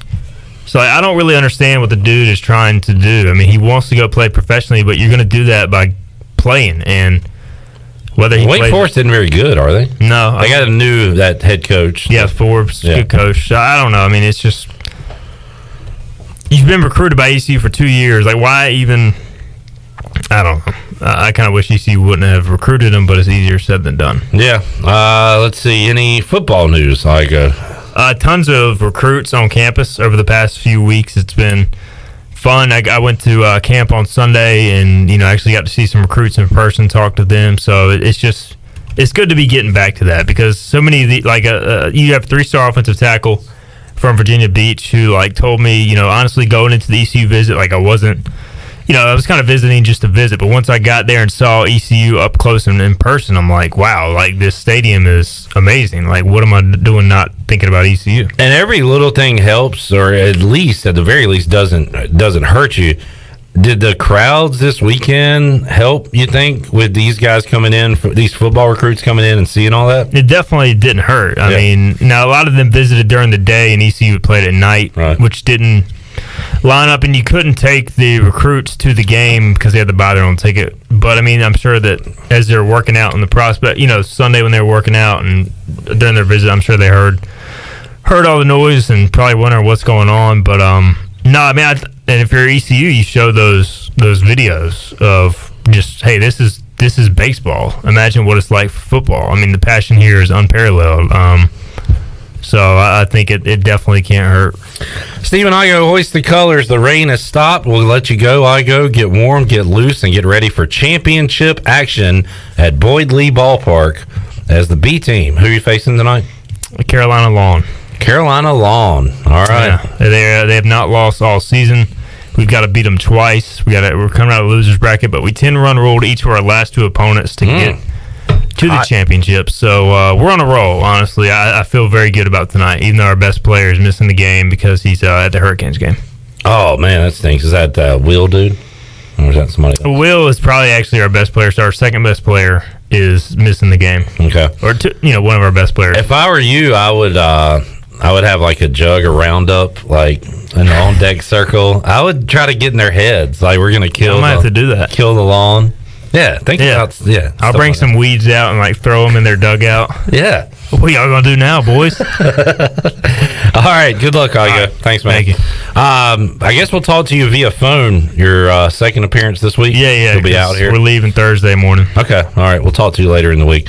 Let's open up the booty bag right now, Shirley Road, to make somebody a winner. Booty everywhere. Booty everywhere. Saw the Mariners drop that dude back to the minors. Yeah. He was 0 for 39. Oh, dear. 0 for 39. Not good. 317-1250. You can end your winless streak on Pirate Radio Live by calling in right now. Shirley, what are we giving away today? How about a $20 Captain Special car wash from Pirates Cove? Get that car wash, so that car looking good for summer when you head down to the beach, the river, the lake, the creek, other bodies of water, wherever you choose to go. What caller are we looking for? How about, let's go with caller number 6 today. What'd you say, Chandler? 6. I was trying to do it at the same time as 317-1250. Caller 6 is a winner. We're back after this.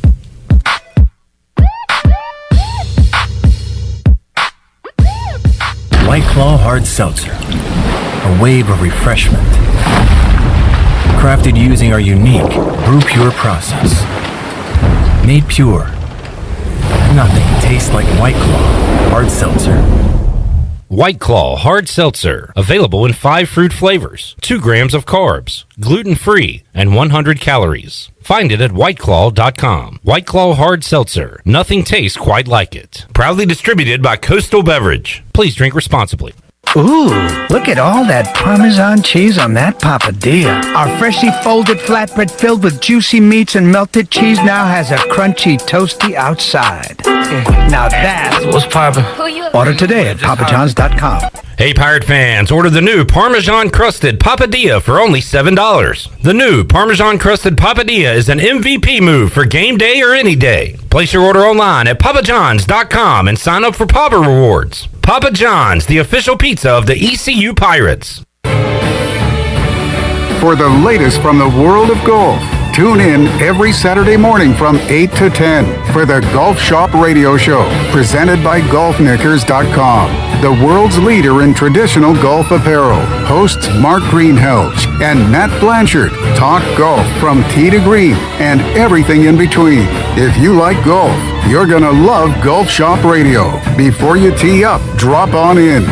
Welcome to the Golf Shop. If you love the food at Villa Verde, and hey, who doesn't? Now Villa Verde makes it even easier for you to order takeout. Tell us about it, Jay. If you go to myvillaverde.com, you can order online, and we'll have it ready for you to go. Plus, you can pick it up at either one of our locations. No waiting in line to pay, and no waiting at all. Just pick it up and go. With online ordering from myvillaverde.com, or from our mobile app, plus even from our Facebook page. Villa Verde, now with 2 Greenville locations to serve you. Villa Verde, a platform for good. Hi, this is Jeff Charles, and welcome inside the booth. College athletes unionizing, it could very well happen. We'll have some fun next. The Pirate Radio Podcast. Former Atlanta Braves outfielder Terry Harper. Well, Hank was the minor league director when I was coming up. A lot of times he used to give me a ride home after the game, and we would just talk baseball. As for the fundamentals, he didn't really talk a whole lot about that. We mostly just talk about the mental side of hitting. Listen to every Pirate Radio Podcast now by visiting our podcast channel and subscribing in Apple iTunes or SoundCloud. The Pirate Radio Podcast is powered by White Claw Hard Seltzer, proudly distributed by Coastal Beverage. Congress has introduced a bill to allow college athletes to form players' unions and be considered employees of their schools. 4 Democrats and 1 independent, Bernie Sanders of Vermont, co-authored the bill. Representative Lori Trahan of Massachusetts, a former volleyball player at Georgetown, has been particularly outspoken. She said the NCAA collects massive amounts of revenue off the backs of unpaid labor and offers no way for athletes to negotiate the compensation, safety, or playing conditions. It's time to finally end amateurism as we know it, is what she said. The NCAA, of course, is pushing back, saying turning student athletes into union employees is not the answer. The transfer portal, which is like a free agent system, name, image, and likeness is here, and could unionizing student athletes be next? In what just a few years ago would have thought to be impossible, now in 2021 is a real possibility. Come on back again next time, and we'll visit inside the booth. Did you know time spent outdoors can help improve your children's health and bring balance to their life? The Outdoor Heritage Advisory Council invites you to join the Patch program. This program is for any child under the age of 16 and includes activities like fishing, hunting, and hiking. These are just one of the many ways you can earn the exclusive patches from the Outdoor Heritage Council. For more information on how to sign up and get your adventure started, visit outdoorheritage.nc.gov. This is Tim Doust, ECU Football Special Teams Coordinator, and you're listening to Pirate Radio, the voice of Pirate Nation.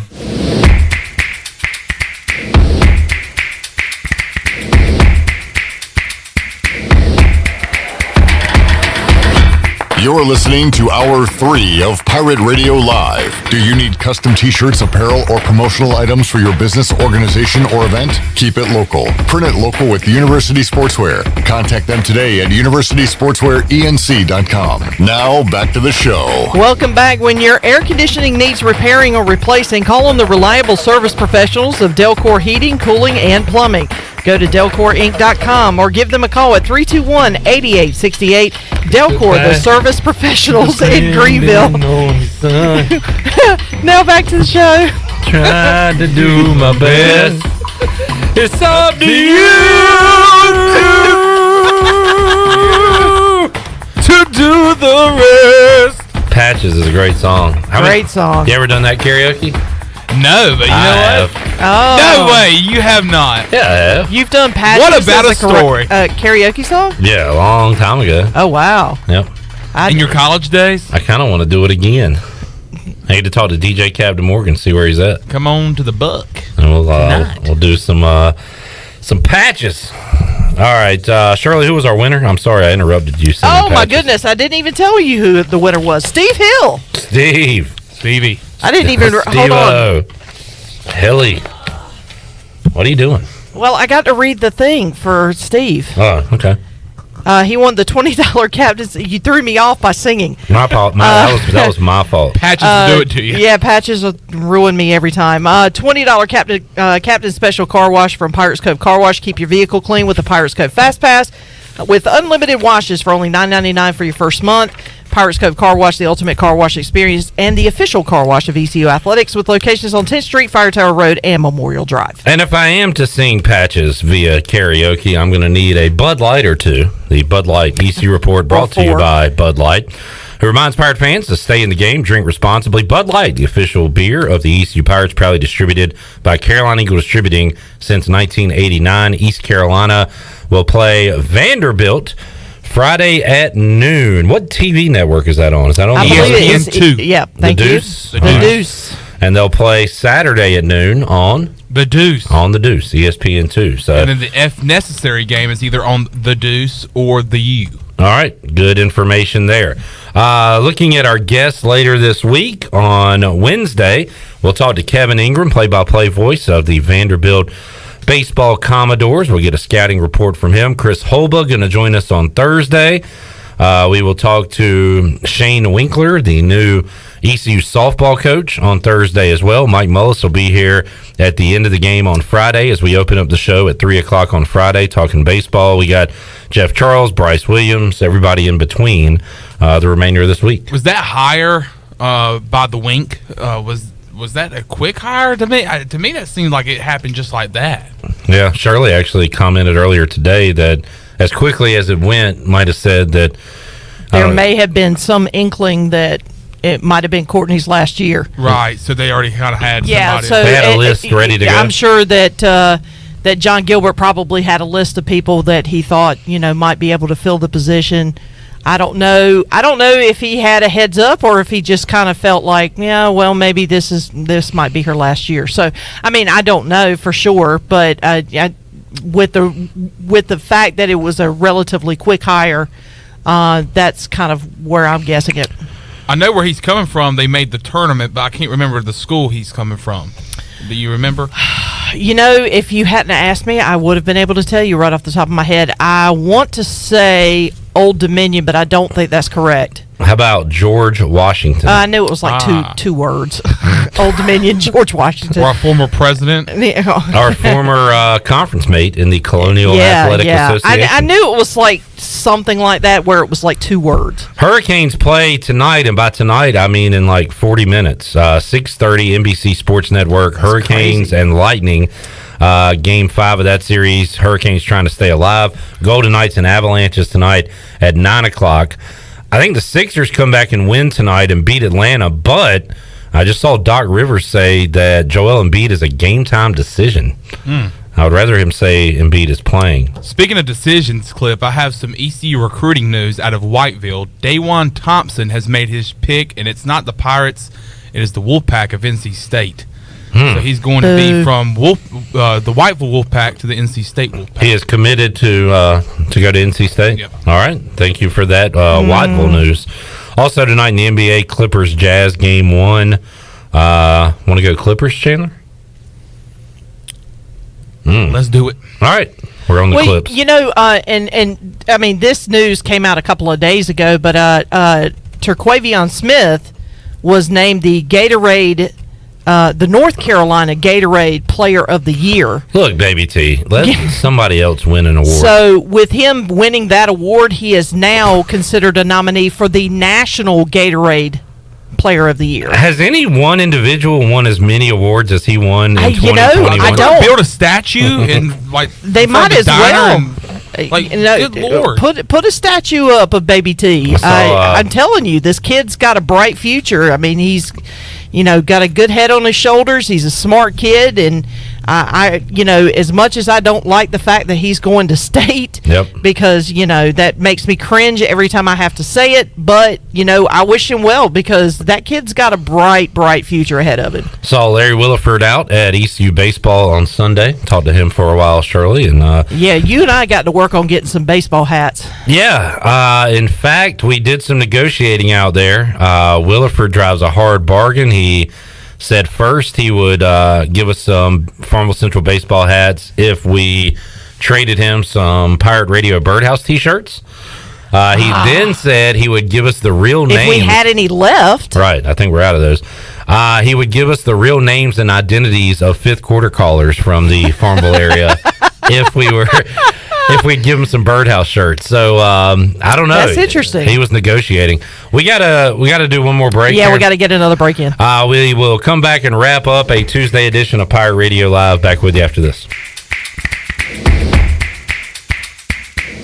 Hey Pirate Nation, this is Tom Brown from Brown & Wood Buick GMC Truck. We've been serving the Pirate Nation in Eastern North Carolina for 83 years. We have 4 brands, 3 generations, 2 showrooms, and 1 goal to make sure you leave a happy customer. This month at Brown & Wood, get an all-new Buick Envision 2021 and save over $3,500 or 0% for 72 months. As always, Brown & Wood is the home of the lifetime powertrain warranty. We're located on Greenville Boulevard next to the Convention Center, or shop us online at brownandwoodauto.com. You can paint these peaches purple!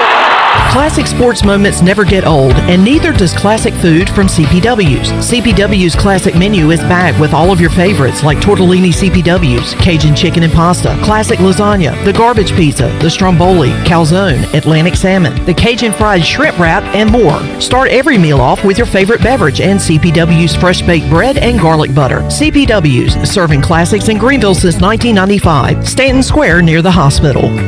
The Pirate Radio Podcast. Former Atlanta Braves outfielder Terry Harper. Well, Hank was the minor league director when I was coming up. A lot of times he used to give me a ride home after the game, and we would just talk baseball. As far as fundamentals, he didn't really talk a whole lot about that. We mostly just talk about the mental side of hitting. Listen to every Pirate Radio podcast now by visiting our podcast channel and subscribing in Apple iTunes or SoundCloud. The Pirate Radio Podcast is powered by White Claw Hard Seltzer, proudly distributed by Coastal Beverage. Hey Pirate fans, this is Cliff Godwin. Summer is here and I want to invite your son to attend Cliff Godwin Youth Camps. We will offer 3 sessions the weeks of June 28th, July 12th, and July 26th. All camps will be held at Clark LeClaire Stadium and campers will get baseball instruction from members of the 2021 ECU baseball team. Campers will also play games and each camp ends with our famous Pirate Slip and Slide. Full day and half day sessions are offered. For more information, visit cliffgodwinbaseballcamp.com. See you there. Go Pirates.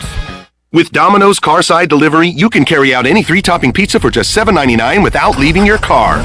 So you don't have to interrupt your kid's favorite song. And we'll all be friends just for one You can interrupt this, actually. Next time you carry out 3-topping pizzas for $7.99 each, try Domino's Carside Delivery. Just pull up to the store, check in online, and Domino's will bring your food to you contact-free. Carry out only. You must ask for this limited time offer. Prices, participation, and charges may vary. Excludes XL and specialty pizzas. Crust availability varies by size. Message and data rates may apply when using Domino's Carside Delivery.